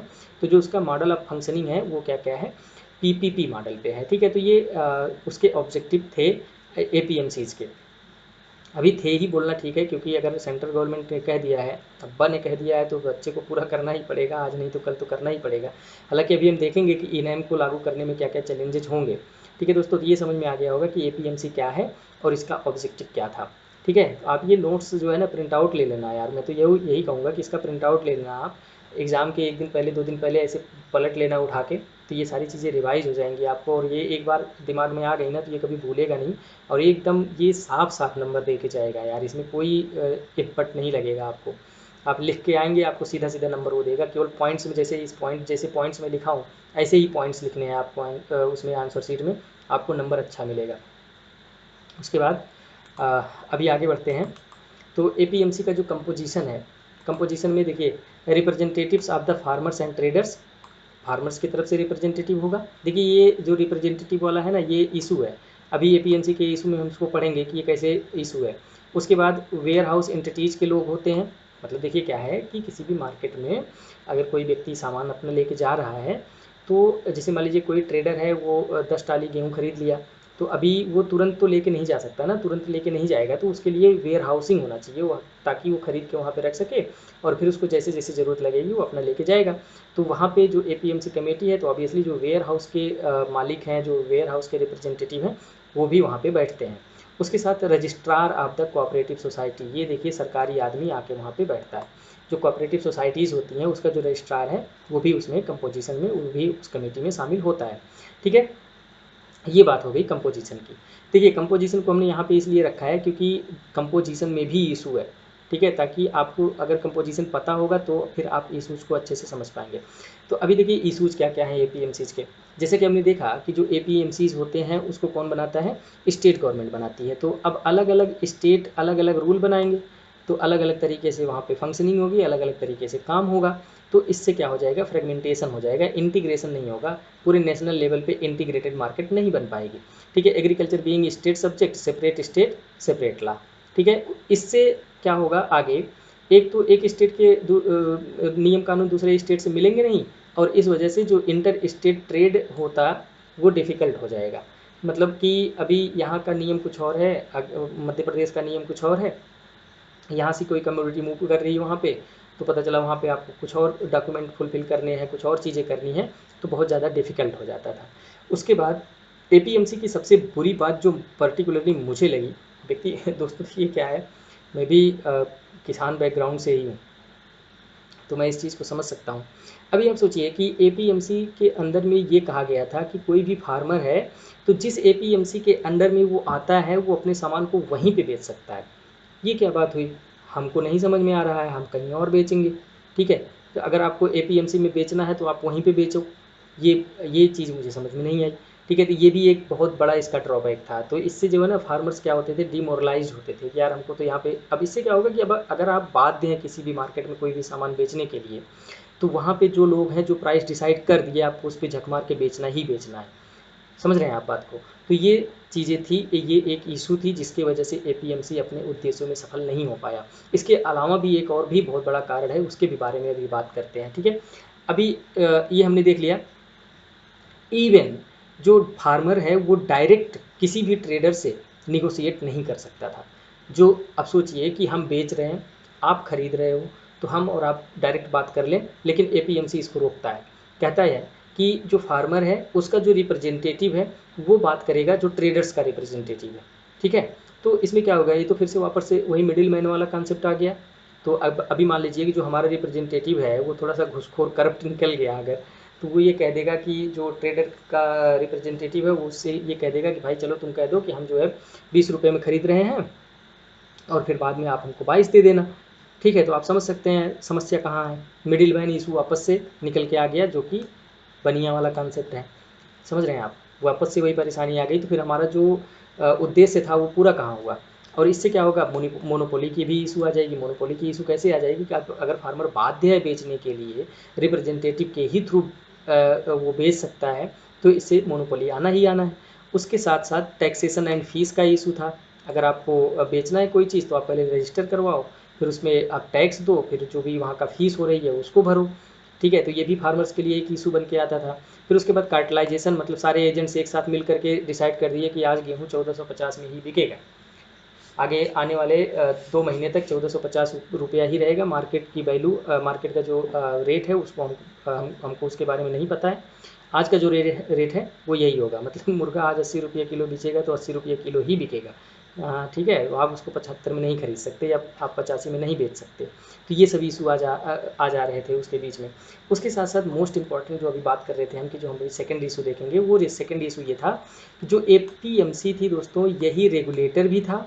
मतलब बाजार को यही रेगुलेट भी कर रहा था, और यही मार्केट ही है। मतलब ये कि जो बिल्ली है वही दूध की रखवाली भी कर रही है।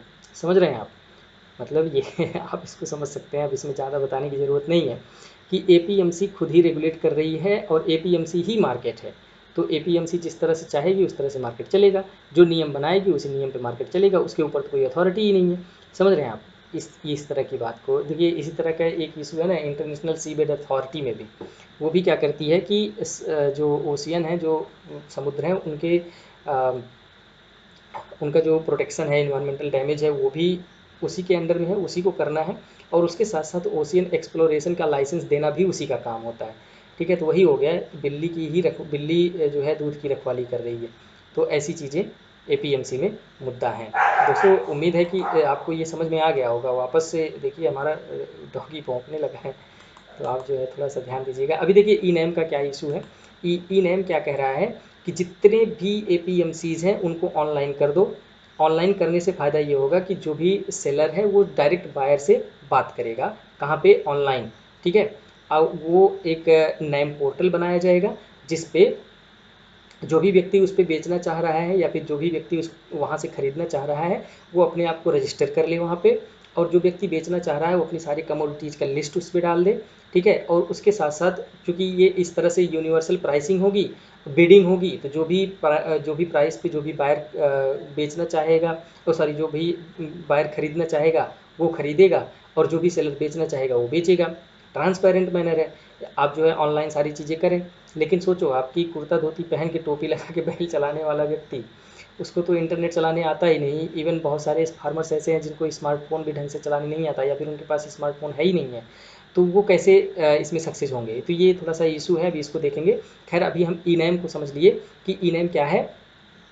A pan India electronic trading portal है which network the existing APMC's mandis to create a unified national market for the agricultural commodities। ठीक है, मतलब ये कि कन्याकुमारी में बैठा हुआ व्यक्ति कश्मीर के व्यक्ति को कोई भी चीज़ बेच सकता है।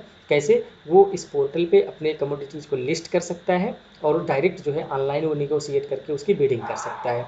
समझ रहे हैं आप इसको। अभी देखिए इसका जो उद्देश्य क्या है, ऑब्जेक्टिव क्या है, to promote the uniformity in agriculture marketing by streamlining the producers across the integrated markets, removing the information asymmetry between buyers and sellers, and promoting real time price discovery based on the actual demand and supply chain. ठीक है, तो आप इसको समझ सकते हैं कि जो रियल टाइम पे डिमांड एंड सप्लाई है उसके बेस पे क्या कहते हैं प्राइस निर्धारित होगा, और जो बायर और सेलर हैं उनके बीच में डायरेक्ट निगोसिएशन होगा, बात बनी तो खरीदे, नहीं बात बनी तो आगे बढ़े। ठीक है, ये हो गया। अब इसका जो उद्देश्य है, एम क्या है, to create a seamless national market where buyers and seller can transact without being at a same place.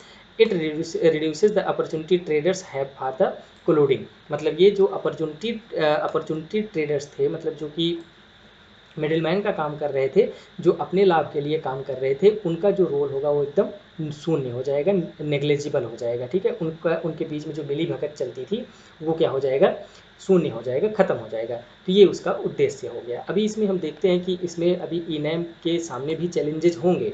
ठीक है, तो इसके सामने जो चैलेंजेज हैं दोस्तों, वो सबसे पहला चैलेंज यही है डिजिटल लिटरेसी का, कि अब लोगों को पता ही नहीं है, व्हाट्सएप फेसबुक तो ढंग से चला नहीं पाते हैं। तो ई-नैम अभी देखिए आप जो है ना, आप एक बार केवल ई-नैम का पोर्टल एक बार अपने फ़ोन पे सर्च करना, ठीक है, उसको एक बार ओपन करना, और मैं गारंटी दे रहा हूँ कि आपको पहली नज़र में एक बार में देख के वो बिल्कुल समझ में नहीं आएगा कि इसमें हमको करना क्या है एक्चुअली। हालांकि उसमें ऑप्शन दिया है कि आप चाहे हिंदी लैंग्वेज चूज कर लो, चाहे इंग्लिश लैंग्वेज चूज कर लो।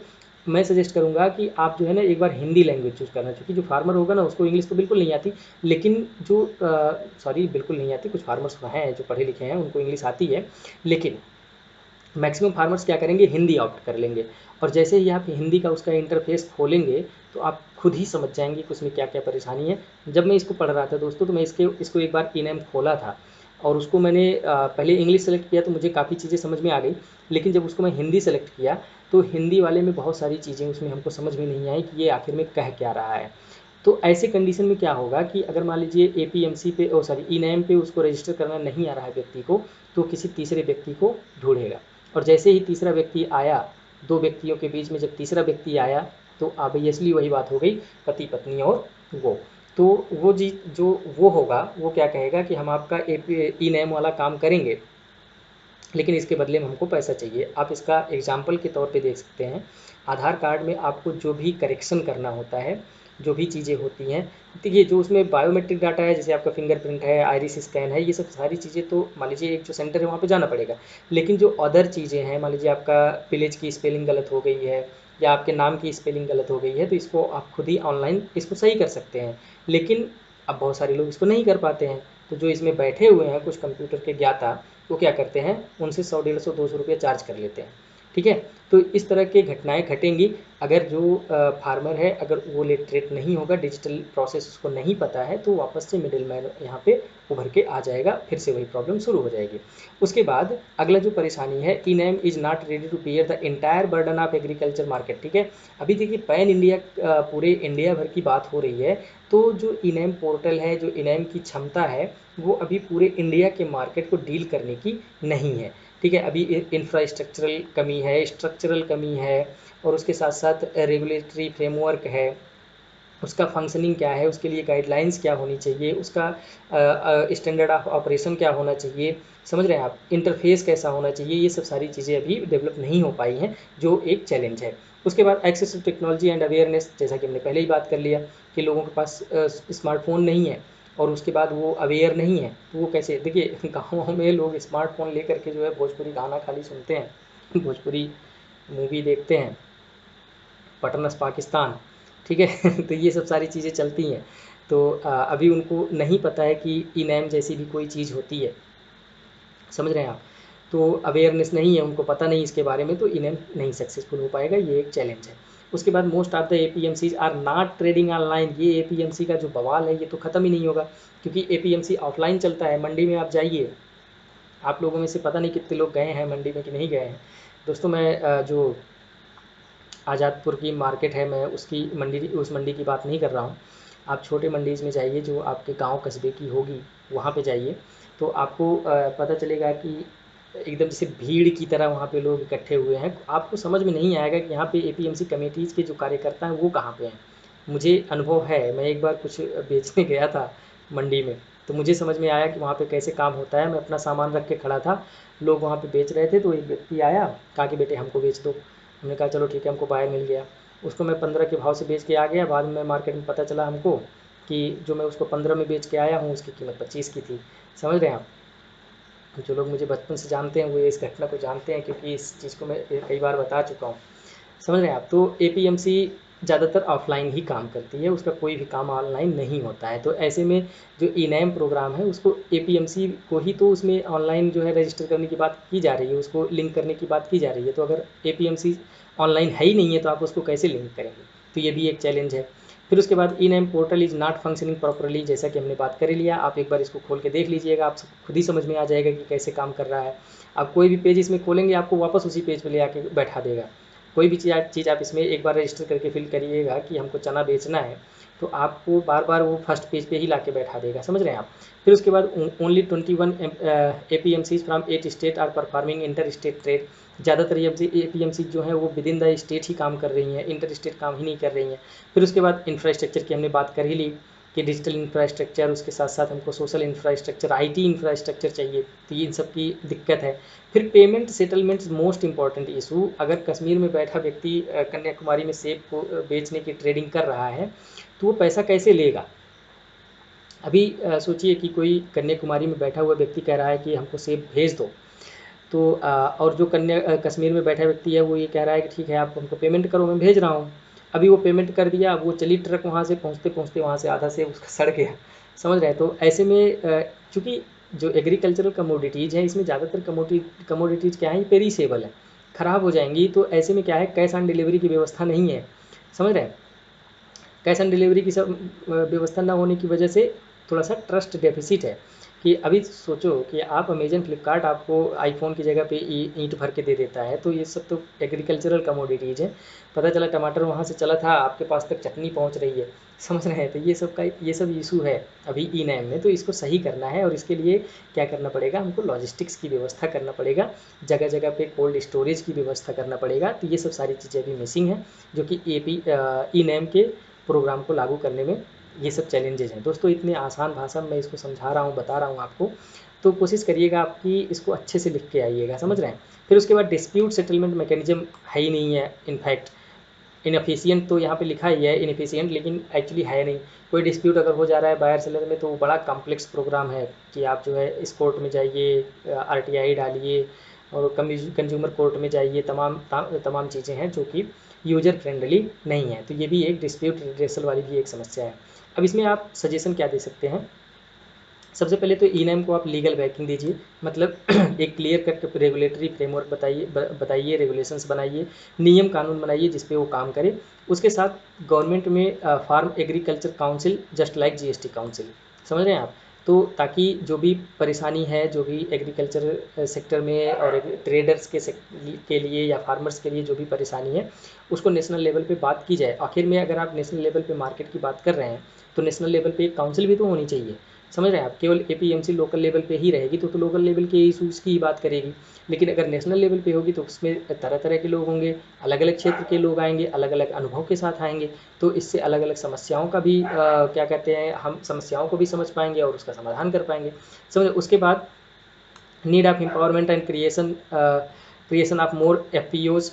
ठीक है, जो फूड प्रोसेसर ऑर्गेनाइजेशंस हैं उनको भी और भी स्ट्रॉन्ग करने की ज़रूरत है। उसके बाद creation of physical as well as digital infrastructure. हमने बताया कि कोल्ड स्टोरेज और ये लॉजिस्टिकल चीज़ें, ये सब चीज़ों की व्यवस्था करना है, और उसके साथ साथ आपको डिजिटल इंफ्रास्ट्रक्चर की भी व्यवस्था करना है कि हर व्यक्ति के हाथ में कम से कम स्मार्टफोन हो और उनको अच्छे हाई स्पीड इंटरनेट हो, ये सब भी व्यवस्था करना है। उसके साथ साथ जो आपका सॉफ्टवेयर है वो अच्छे से काम करना चाहिए, उसका जो इंटरफेस है वो यूजर फ्रेंडली होना चाहिए। समझ रहे हैं? ये सब चीज़ें आपको करने की ज़रूरत है। उसके बाद most importantly awareness about the functioning and benefits of e NAM particularly to small and marginal farmers. जो बड़े फार्मर्स हैं उनके तो मान लीजिए बेटे बाहर पढ़ के आ रहे हैं, दिल्ली बम्बई या फिर कनाडा ऑस्ट्रेलिया पढ़ के आ रहे हैं, तो उनको तो पता है सारी चीज़ें। तो अगर बाप नहीं कर पा रहा है तो बेटा कर देगा। समझ रहे हैं? लेकिन जो स्मॉल और जो छोटे फार्मर्स हैं उनमें क्या है, न तो बाप पढ़ा है ना बेटा पढ़ा है, कौन करेगा ऐसा ये सब सारा काम? तो सबसे बड़ी बात कि उनको समझाने की ज़रूरत है, उनको बताने की ज़रूरत है। एक्सटेंशन सर्विस जो है इस क्षेत्र में भी लाने की ज़रूरत है। उनको चीज़ों को समझाया जाए, बताया जाए कि ई-नैम पोर्टल कैसे काम करता है, समझ रहे हैं? तो इन सब चीज़ों से आप जो है इसका कंक्लूजन लिख सकते हैं। उम्मीद है दोस्तों कितनी मेहनत किया आपको समझ में आ गया होगा। आगे देखते हैं अगला मुद्दा क्या है हमारा, national strategy for financial inclusion. दोस्तों ये स्ट्रेटजी पढ़ने से पहले हम एक बार ये समझ लेते हैं कि फाइनेंशियल इंक्लूजन एक्चुअली होता क्या है। देखिए फाइनेंशियल इंक्लूजन का मतलब ये कि फाइनेंस से रिलेटेड, देखिए बहुत सारे लोग होते हैं ना, आप इसके परिभाषा के पीछे मत भागिए, आप इसको समझिए, इसको आप अपने वर्ड में भी लिख के चले आएंगे तब भी आपको नंबर मिल जाएगा। फाइनेंशियल इंक्लूजन का मतलब ये होता है कि जो भी फाइनेंशियल सेक्टर की सर्विसेज हैं, जो भी प्रोडक्ट्स हैं, उसके बारे में जो सबसे गरीब व्यक्ति है, अंतिम पायदान पे लास्ट स्टेप पे खड़ा जो व्यक्ति है, ये वर्ड इतना यूज होता है दोस्तों, बहुत सारे लोगों को पता नहीं है लास्ट स्टेप का मतलब क्या है। मतलब सीढ़ी के अंतिम पायदान पर खड़ा व्यक्ति, इसका मतलब दोस्तों ये है कि जो भारत में या यूँ कह लीजिए विश्व में जो सबसे ज़्यादा गरीब है, जो सबसे ज़्यादा डिसएडवांटेज्ड है, जो सबसे ज़्यादा मार्जिनलाइज्ड है, ठीक है, वो है लास्ट स्टेप व्यक्ति।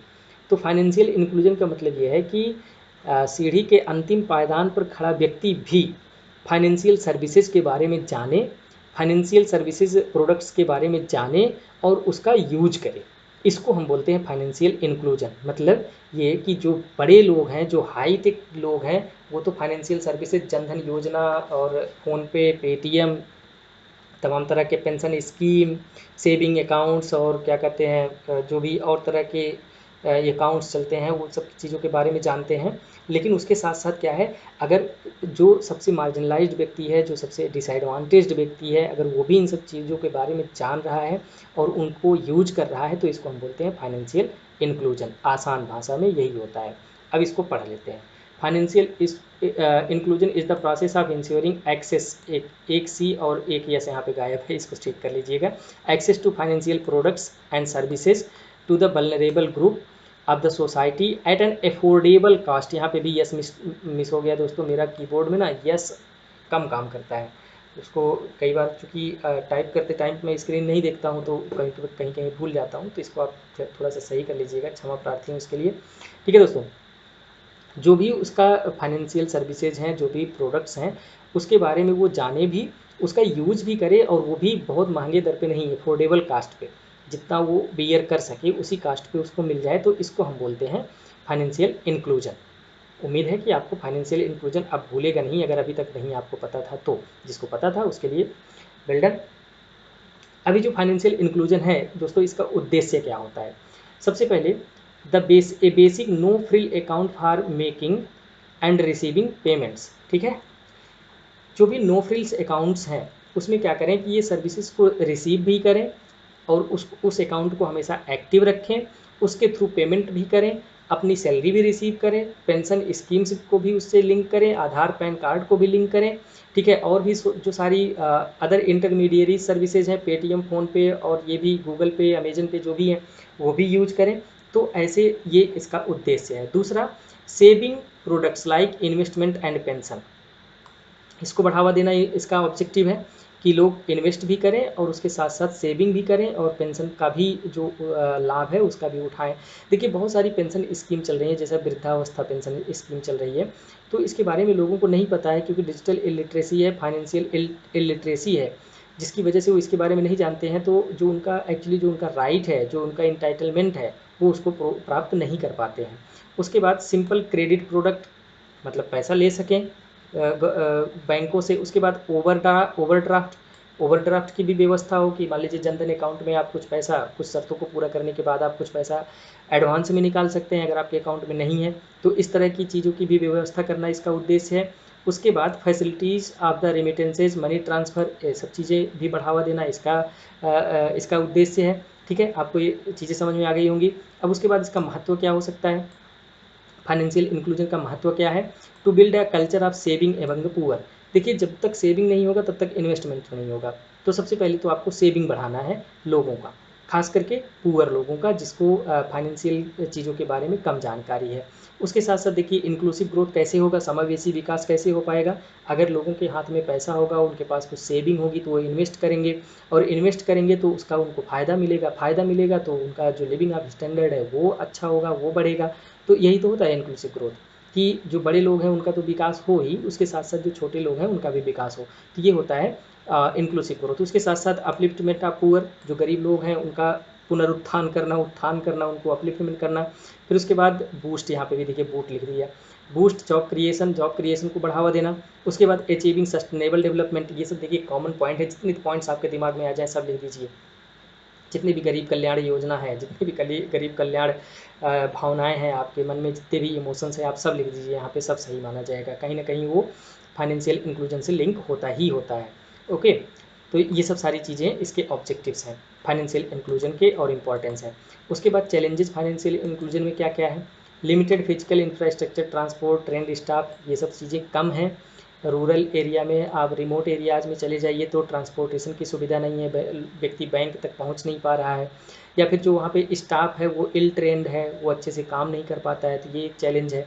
उसके बाद कॉम्प्लिकेटेड एंड प्रोट्रैक्टेड प्रोसीजर्स, ये कागज़ लाओ, वो कागज़ लाओ, यहाँ दस्तखत करो, पैन कार्ड बनवाओ, आधार कार्ड बनवाओ, इसका लिंक करवाओ, उसका लिंक करवाओ, यहाँ से सिग्नेचर लो, मैनेजर साहब से मिलो, कैशियर साहब से मिलो, तमाम चीज़ें, व्यवस्थाएँ, तमाम चीज़ें हैं जो कि परेशान कर देती हैं आम जनता को, तो ये एक चैलेंज है। उसके बाद lack of favourable attitude towards the financial services, विश्वास, ट्रस्ट डेफिसिट भी है कि बैंक में हम पैसा जमा कर, हालांकि अभी ये बहुत ही पुरानी बात हो गई है, अभी ये सब चीज़ें उतना नहीं हैं, उतना ज़्यादा मायने नहीं रखती हैं, लेकिन हाँ ये आप लिख सकते हैं कि जो उनका एटीट्यूड है वो निगेटिव है फाइनेंशियल सर्विसेज को लेकर के। उसके साथ साथ दोस्तों फाइनेंशियल एक्सक्लूजन के कारण क्या है, मतलब कि जो फाइनेंशियल इंक्लूजन नहीं हो पा रहा है उसके पीछे कौन कौन से कारण जिम्मेदार हैं, उसको एक बार देख लेते हैं। सबसे बड़ी बात ये देखिए, आधी जनता तो गरीब है, उसके पास सरप्लस इनकम नहीं है, 2 टाइम की रोटी मिल जा रही है, 2 वक्त की रोटी मिल जा रही है, वही पर्याप्त है। रोज़ कुआँ खोदो, रोज़ पानी पियो, वही हाल है। जो रोज़ कमा रहे हैं वही खा रहे हैं, समझ रहे हैं, तो उनके पास पैसा ही नहीं है ज़्यादा, तो जमा का क्या करने जाएंगे, तो ये एक सबसे बड़ा इंपॉर्टेंट चीज़ है। उसके बाद लैक का रिक्विसाइड डॉक्यूमेंट, आपको अगर मान लीजिए बैंक अकाउंट खुलवाना है तो आपके पास आधार कार्ड होना चाहिए, राशन कार्ड होना चाहिए, पैन कार्ड होना चाहिए, तमाम चीज़ें होना चाहिए, एड्रेस प्रूफ होना चाहिए। तो बहुत सारे लोग ऐसे हैं जिनके पास रिक्विसाइड डॉक्यूमेंट ही नहीं है, अकाउंट खोलने के लिए जितने भी डॉक्यूमेंट्स की ज़रूरत होती है वो उनके पास नहीं है, जन्मतिथि ही नहीं पता है लोगों को, ठीक है। Lack of awareness about the products, अब स्कीम्स कौन कौन सी चल रही है, जनधन अकाउंट तो मान लीजिए इतना इसमें ड्रम पीट दिया गया कि लोगों को पता चल गया, अदरवाइज जनधन अकाउंट के अलावा बहुत सारी स्कीम्स चल रही हैं, इवन हम आप नहीं जानते हैं, और लोगों की बात ही छोड़ दीजिए, समझ रहे हैं, जो कॉमन पीपल हैं, हम मान लीजिए करंट से अवेयर रहते हैं, करंट की चीज़ें पढ़ते हैं, पढ़ते क्या है उसको पढ़ते इसलिए क्योंकि वो एग्ज़ाम में आ जाएगा, समझ रहे हैं आप मेरी बात को। तो ये सब चीज़ें हैं कि लोगों को पता ही नहीं है कि जो फाइनेंशियल प्रोडक्ट्स हैं उसके बारे में, तो वो कैसे उसका यूज कर पाएंगे।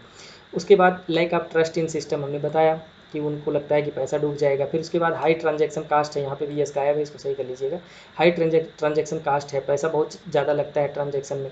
फिर उसके बाद रिमोटनेस ऑफ सर्विस प्रोवाइडर्स, बहुत दूर है बैंक ब्रांचेज, हालांकि 5 किलोमीटर के अंदर में होना चाहिए एक बैंक, लेकिन है नहीं, तो बहुत ज़्यादा दूर है, लोग साइकिल चला के जाना नहीं चाह रहे हैं, या फिर उनके पास साइकिल ही नहीं है, कैसे जाएंगे, समझ रहे हैं, तो आप बैंक तक पहुंच ही नहीं पाएंगे, तो वो बैंक खाता कैसे खुलवा पाएंगे। उसके बाद poor quality of service rendered, जो भी सर्विस दी जाती है वो उसकी क्वालिटी बहुत पुअर है। अभी जो ये बैंक है इसका जो नेशनलाइजेशन हुआ था उसको भी हम लोग आगे देखने वाले हैं। तो पब्लिक सेक्टर बैंक है उनको बहुत ज़्यादा चिंता नहीं होती है प्राइवेट, मतलब जो पुअर पीपल हैं उनकी बातों को, या फिर उनकी जो भी समस्याएं होती हैं उनको वो अच्छे से डील नहीं करते हैं, उनको सॉल्व नहीं करते हैं, तो ये भी एक इशू है। उसके बाद no suitable consumer requirements, sorry customers requirements, जो भी उनकी आवश्यकताएं हैं उसको जो बैंक है वो उसको पूरा नहीं कर पाता है, जो फाइनेंशियल सिस्टम है हमारा वो पूरा नहीं कर पाता है, तो ये भी एक समस्या है, समझ रहे हैं। तो इन सब चीज़ों को दूर करने के लिए जो ये फाइनेंशियल इंक्लूजन स्ट्रेटजी बनाई गई नेशनल लेवल पे 2019 से 2024 के बीच में ये चलेगी, और इसको चलाने वाला कौन है, जस्ट अ मिनट, इसको चलाने वाला है आरबीआई, ठीक है, 2019 से 24 के बीच में चलेगी, under the RBI, by the RBI under the aegis of financial inclusion advisory committee. अब इसका जो लक्ष्य है, एम है, वो क्या है, providing access to formal financial services in an affordable manner, जैसा कि हमने देखा कि फाइनेंशियल इंक्लूजन इसी को बोलते हैं कि जो भी फाइनेंशियल सर्विसेज हैं उसको कॉमन पीपल तक अफोर्डेबल प्राइस पे पहुंचाया जा सके। उसके बाद प्रमोट द फाइनेंशियल लिटरेसी, समझ रहे हैं आप? फाइनेंशियल लिटरेसी के बिना तो कुछ हो ही नहीं पाएगा। जब तक फाइनेंशियल चीज़ों के बारे में लोग जानेंगे नहीं तब तक उसका यूज नहीं करेंगे। अब इसका जो रिकमेंडेशन है उसको हम एक एक करके देख लेते हैं। सबसे पहले तो universal access of the financial services where in the village should have access to formal financial service provided within the 5 kilometer radius. सुझाव है इनका कि 5 किलोमीटर के रेडियस में आप जो है बैंकिंग की व्यवस्था कीजिए, फाइनेंशियल सर्विस जो भी प्रोवाइडर्स हैं उनकी व्यवस्था कीजिए। उसके बाद encourage adoption and acceptance for the digital payments. ठीक है, पैसे से हाथ से पैसे मत दो, कैश मत दो, आप डिजिटल पेमेंट करो, पैसा ट्रांसफ़र करो। डिजिटल पेमेंट को बढ़ाने की बात कही जा रही है। And easy and hassle free digital process, मतलब ये कि फ़ोनपे में जो ट्रांजेक्शन पेंडिंग बताता है वो पेंडिंग ना बताए, जैसे ही आप उससे पे करें तुरंत वो हरा हो जाए। ओके। उसके बाद digital financial service have to be strengthened in all tier 2 and tier 4 categories cities to facilitate a less cash society by March 2022। जितने भी टीयर 2 और टीयर 4 कैटेगरीज के शहर हैं वहाँ पे जो है आप हैसल फ्री फाइनेंशियल सर्विसेज को प्रोवाइड करने की व्यवस्था कीजिए। कब तक? मार्च 2022 तक। उसके बाद basic financial services like saving account, credit, insurance, pension shall be available to the every eligible adult. जो भी एलिजिबल एडल्ट है, मतलब अगर वो पागल नहीं है, समझ रहे हैं? एक सेंटेंस और एक शब्द और यूज़ किया जाता है दोस्तों, पॉलिटी में खास करके यूज होता है ये, कि साउंड अनसाउंड माइंड नहीं हो, तो ऐसे जो भी एलिजिबल एडल्ट्स हैं उनको इन सब चीज़ों के बारे में बताया जाए और उनको कहा जाए, उसके बेनिफिट्स के बारे में बताया जाए, उनको इनकरेज किया जाए कि वो इन सब चीज़ों का यूज करें। ठीक है, तो ये रिकमेंडेशन है। उसके अलावा एक पब्लिक क्रेडिट रजिस्ट्री बनाई जाए, पब्लिक क्रेडिट रजिस्ट्री बनाई जाए। कब तक? मार्च 2022 तक इसको फुल्ली ऑपरेशनलाइज कर देना है। पब्लिक क्रेडिट रजिस्ट्री दोस्तों क्या होती है कि ये एक रजिस्टर है, समझ लो, एक कापी रखी हो, किताब रखी हुई है, किताब नहीं, कापी रखी हुई है जिस पे जैसे मान लीजिए कि आप जो है आज बैंक ऑफ बड़ौदा से पैसा लिए, तो कितना पैसा लिए, किस चीज़ के लिए, और उसके बाद आप कब तक रिटर्न करेंगे, और आप रिटर्न किए कि नहीं किए, जो भी कंप्लायंस था आपका, जो भी क्राइटेरिया था आप उसको फुलफिल किए कि नहीं किए, ये सब चीज़ें उस रजिस्टर में लिख दी जाएंगी। ठीक है, हालांकि मैं इसको फिजिकल रजिस्टर बता रहा हूँ, लेकिन ये ऑनलाइन व्यवस्था होगी और वो इंटीग्रेटेड मैनर में होगी, ताकि अगर वही व्यक्ति कहीं किसी और बैंक से वापस से लोन लेने जा रहा है तो उस बैंक को उस व्यक्ति के बारे में सारी चीज़ें पता हो, तो उसको ये पता चल जाएगा कि नहीं, ये व्यक्ति लायबल है, पिछली बार इस बैंक से इसने इतना पैसा लिया था, इतने समय के लिए लिया था, इस काम के लिए लिया था, और इसको इसने टाइम पे इंटरेस्ट के साथ वापस कर दिया है। तो इसको बोलते हैं पब्लिक क्रेडिट रजिस्ट्री। मतलब ये कि जितने भी लोन लेने वाले व्यक्ति हैं उनकी एक रजिस्ट्री बनेगी, रजिस्टर बनाया जाएगा, उनको क्रेडिट दिया जाएगा कि ये जो है मतलब रिलायबल कैंडिडेट है, रिलायबल कस्टमर है कि नहीं है। तो इन सब सारी चीज़ों की व्यवस्था कब तक करनी है? मार्च 2022 तक। उसके बाद customer shall be made aware of the resources available and grievance resolution. जो भी कस्टमर्स हैं उनको जो भी रिसोर्सेज अवेलेबल है उसके बारे में उनको बताया जाएगा और उनकी जो भी समस्या है उसका जो है समाधान किया जाएगा। उसके बाद adequate safeguard also needed to be insure to protect data privacy of the customers. जो भी कस्टमर्स के डाटा हैं उसको सिक्योर करने के लिए भी व्यवस्था की जाएगी। ऐसा रिकमेंडेशन इस कमेटी का है। तो दोस्तों उम्मीद है कि ये जो स्ट्रेटजी है, national strategy for the financial inclusion, ये आपको समझ में आ गया होगा। आगे बढ़ते हैं। गोल्डन जुबली या बैंक नेशनलाइजेशन। ठीक है, एक दो टॉपिक और है दोस्तों, थोड़ा सा लंबा हो रहा है मैं मानता हूँ, तो इसको अभी थोड़ा सा तेज़ी से कर लेते हैं। तो अभी जो है ना, जो बैंक का नेशनलाइजेशन हुआ था उसका 50 साल हो गया। ठीक है, तो ये थोड़ा सा एक बार फिर से लाइमलाइट में आ गया, थोड़ा सा इम्पॉर्टेंट हो गया, तो इसलिए जो है इसको हम लोग यहाँ पे कर रहे हैं। इसका ये कंटेक्स्ट है। बाकी ये सब चीज़ें जो हैं यहाँ पे आप इसको देख लीजिएगा। According to the many economics, nationalization of bank was the single most important economic policy decision taken by any government after 1947। मतलब 1947 के बाद जो नेशनलाइजेशन का डिसीजन था, ये एक बहुत ही इंपॉर्टेंट डिसीजन था, जो कि टर्निंग पॉइंट था इंडियन इकोनॉमी में। ठीक है, the impact of this decision is considered by some to be the even more than the economic reform 1991। जो 1991 में रिफॉर्म किया गया था, इवन इस उससे ज़्यादा इफेक्टिव इस डिसीजन को माना जाता है कि जो कि नेशनलाइजेशन किया गया था। ठीक है दोस्तों, तो अभी देख लेते हैं कि जो नेशनलाइजेशन किया गया था उसके पीछे कारण क्या क्या थे। ठीक है, सबसे बड़ा कारण ये था कि जो हमारी इकोनॉमी का डेवलप करने का प्लान था, वो हम प्लान्ड इकोनॉमिक डेवलपमेंट चाहते थे। ठीक है, एक प्लानिंग के थ्रू हम अपनी इकोनॉमी को डेवलप करना चाहते थे। तो ऐसे प्लानिंग में जो बैंक्स है उसके ऊपर गवर्नमेंट का कंट्रोल होना ज़रूरी था। अदरवाइज जहाँ जिस सेक्टर में पैसा पहुँचना चाहिए, जिस सेक्टर में जितने अमाउंट में पैसा पहुँचना चाहिए वो नहीं पहुँच पाता। तो इसलिए एक प्लान्ड इकोनॉमिक डेवलपमेंट के लिए नेशनलाइजेशन जो है बहुत ज़रूरी था। उसके साथ साथ nationalization came at the end of the trouble decade. India has suffered from many economic as well as political shocks such as there are 2 wars. 1962 में हम चाइना से वार किए थे, पाकिस्तान से किए थे 1965 में। तो इन सब चीज़ों से हमारा इकोनॉमी काफ़ी लॉस में चली गई थी। उसको रिवाइव करने के लिए हमको बैंक का नेशनलाइजेशन करना पड़ा, बैंक को नेशनलाइजेशन करने की ज़रूरत थी। इवन दोस्तों इस समय भी देख लीजिए कि बहुत सारा कैपिटल इन्फ्यूजन हो रहा है पब्लिक सेक्टर बैंक में, वो भी किसके उद्देश्य से, इकोनॉमी को रिवाइव करने के लिए। उसके बाद 2 सक्सेसिव ईयर्स ऑफ ड्रॉट, 2 साल लगातार ड्राउट आ गया था, तो इसकी वजह से फूड शॉर्टेज भी हो गया। उसके बाद सब्सिक्वेंटली 3 ईयर प्लान हॉलीडे भी था, ठीक है, जिसकी वजह से पब्लिक इन्वेस्टमेंट कम हो गया। उसके बाद the decade of 1960s and 70s was the last decade for the India as the economic growth barely outpace the population growth. Population इतनी तेज़ी से बढ़ रहा है, इकोनॉमिक डेवलपमेंट हो ही नहीं रहा है। तो ऐसे में जो है इकोनॉमी को डेवलप करने के लिए हमको नेशनलाइजेशन करने की ज़रूरत पड़ी। उसके बाद industry share in credit disbursed by the commercial bank almost doubled between 1951 to 1968 from 34% to 68%, whereas the agriculture received less than 2% of the total credit. मतलब ये कि जो भी क्रेडिट दिया जा रहा था, जो भी लोन जा रहा था, वो ज़्यादातर किसके सेक्टर में जा रहा था, इंडस्ट्री सेक्टर में जा रहा था। समझ रहे हैं आप। तो एग्रीकल्चर सेक्टर को जो पैसे की ज़रूरत थी वो तो मिल नहीं रही थी। तो एग्रीकल्चर सेक्टर हमारा, एक तो हमारे पास पॉपुलेशन बढ़ रहा था, ड्राउट आ गया था, फूड क्राइसिस थी, हम अमेरिका के ऊपर डिपेंडेंट थे, ग्रीन रिवोल्यूशन करने की हम बात कर रहे थे। तो ऐसे में एग्रीकल्चर सेक्टर में पैसे की ज़रूरत थी, लेकिन जो बैंकिंग सिस्टम था वो एग्रीकल्चर सेक्टर को पैसा देने से हिचकिचाता था, पैसा नहीं देता था उसको। मतलब वो ये सोचता था कि रिटर्न आएगा ही नहीं।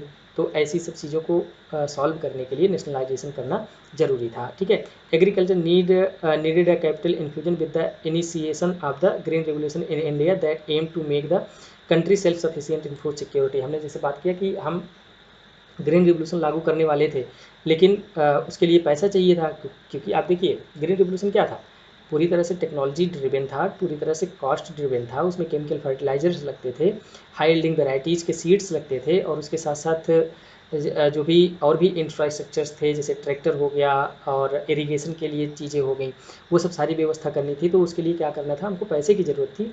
तो ऐसे में पैसा का माध्यम क्या था, बैंक्स थे। अब बैंक्स अगर नेशनलाइज नहीं थे, प्राइवेट ओन्ड थे, तो प्राइवेट सेक्टर वाले, जैसा कि मैंने बताया कि वो प्रॉफिट मोटिव होते हैं, तो उनको उतना ज़्यादा प्रॉफिट अगर एग्रीकल्चर सेक्टर में नहीं दिखेगा तो एग्रीकल्चर सेक्टर को पैसा नहीं देंगे, सीधी सी बात है। तो ये सब सारे इशूज़ थे जिसकी वजह से नेशनलाइजेशन करना हमारे लिए ज़रूरी था। उसके बाद जो और भी कॉमन रीजन थे, कॉमन पॉइंट्स जिसको आप कह सकते हैं अपने आंसर राइटिंग के पॉइंट ऑफ व्यू से, social welfare, controlling private monopolies, जैसा कि हमने बताया सारे प्राइवेट बैंक से एक साथ रहेंगे तो सारे लोग मिल करके इंटरेस्ट रेट डिसाइड करेंगे, उसी पे पैसा देंगे। उसके बाद expansion of banking in rural area, ज़्यादातर उस टाइम पे जो बैंक्स खुलते थे वो शहरों में खुलते थे, तो जो ग्रामीण एरिया था वहाँ पे बैंक थे ही नहीं, तो ग्रामीण एरिया में भी बैंक डेवलप करने के लिए हमको नेशनलाइजेशन करने की ज़रूरत पड़ी। फिर उसके बाद reducing regional imbalance to curb the rural urban divide, जैसा कि हमने पहले देखा। उसके बाद प्रायोरिटी सेक्टर लेंडिंग, मतलब एग्रीकल्चर एक प्रायोरिटी सेक्टर लेंडिंग है। दोस्तों इकोनॉमिक्स जो पढ़े हैं वो जानते हैं कि प्रायोरिटी सेक्टर लेंडिंग क्या होता है। ये एक नियम है, मतलब कि एक मतलब इस तरह से कह लीजिए कि एक शर्त है कमर्शियल बैंक को कि उनको एक पर्टिकुलर अमाउंट का पैसा, particular percentage of total credit का कुछ प्रायोरिटी सेक्टर लेंडिंग सेक्टर्स हैं उनको देना है, जिसमें एग्रीकल्चर भी आता है, एजुकेशन भी आता है। समझ रहे हैं, तो प्रायोरिटी सेक्टर लेंडिंग होता है। In India the agriculture sector and its allied activities were the largest contributors to the national income. सबसे ज़्यादा नेशनल इनकम में कंट्रीब्यूशन तो कर रहे हैं, लेकिन इनको लोन की व्यवस्था नहीं हो पा रही थी। उसके बाद मोबिलाइजेशन ऑफ द सेविंग को बढ़ाने के लिए भी इसकी ज़रूरत पड़ी थी। और उसके साथ साथ अगर सेविंग ज़्यादा होगी तो बैंक्स के पास पैसा होगा, इवन यानी कि गवर्नमेंट के पास पैसा होगा, तो गवर्नमेंट क्या करेगी, उसको जो है सोशल वेलफेयर या अदर इकोनॉमिक डेवलपमेंट के लिए उस पैसे का यूटिलाइज कर सकता है। ठीक है, उसके बाद what are the benefits nationalization के फ़ायदे क्या हुए। सबसे बड़ी बात ये थी कि जो पब्लिक सेक्टर बैंक्स थे उनका 800% का डेवलपमेंट हुआ, किसमें, डिपॉजिट में। और उसके साथ साथ huge jump in the deposit and branches में 800% का ग्रोथ हुआ, और डिपॉजिट और एडवांसेज में 11,000% का जो है ग्रोथ हुआ। देखिए जब से गवर्नमेंट ओन करने लगी तो लोगों का ट्रस्ट बनने लगा, और उसके साथ साथ रूरल एरिया में भी बैंक्स आ गए, तो रूरल एरिया के लोग भी डिपॉजिट करने लगे, तो इसकी वजह से जो डिपॉजिट का अमाउंट था वो काफ़ी बढ़ गया। उसके साथ साथ banking under the government ownership gave the public implicit faith and immense confidence about the sustainability of the banks। समझ रहे हैं आप, गवर्नमेंट अगर ओन कर रही है तो चूंकि गवर्नमेंट के ऊपर लोगों को विश्वास था तो इसलिए बैंक के ऊपर विश्वास था, तो उस विश्वास को बनाए रखने के लिए या फिर उस विश्वास के चलते उन्होंने बैंक में डिपॉजिट किया और बैंकिंग सर्विसेज का फ़ायदा भी लिया। उसके बाद banks were no longer confined to only metropolitan and cosmopolitan in India, केवल शहरों में नहीं रहे बल्कि ग्रामीण क्षेत्र में भी पहुँचे, तो ये सब बेनिफिट्स हो गए। उसके बाद अब ये देख लेते हैं कि जो बैंक का नेशनलाइजेशन किया गया, जिस उद्देश्य से किया गया, क्या वो पूरा हुआ। देखिए एनपीए क्राइसिस हुआ, तो इसका मतलब बैंक का जो उद्देश्य था वो कहीं ना कहीं हर्ट हुआ, पूरी तरह से पूरा नहीं हुआ। फिर उसके साथ साथ nationalization of bank led to the interest rate structure, different type के लोन डिफरेंट टाइप के रेट उस पर लगाए गए, तो ये एक चैलेंज के रूप में लोगों के सामने आया।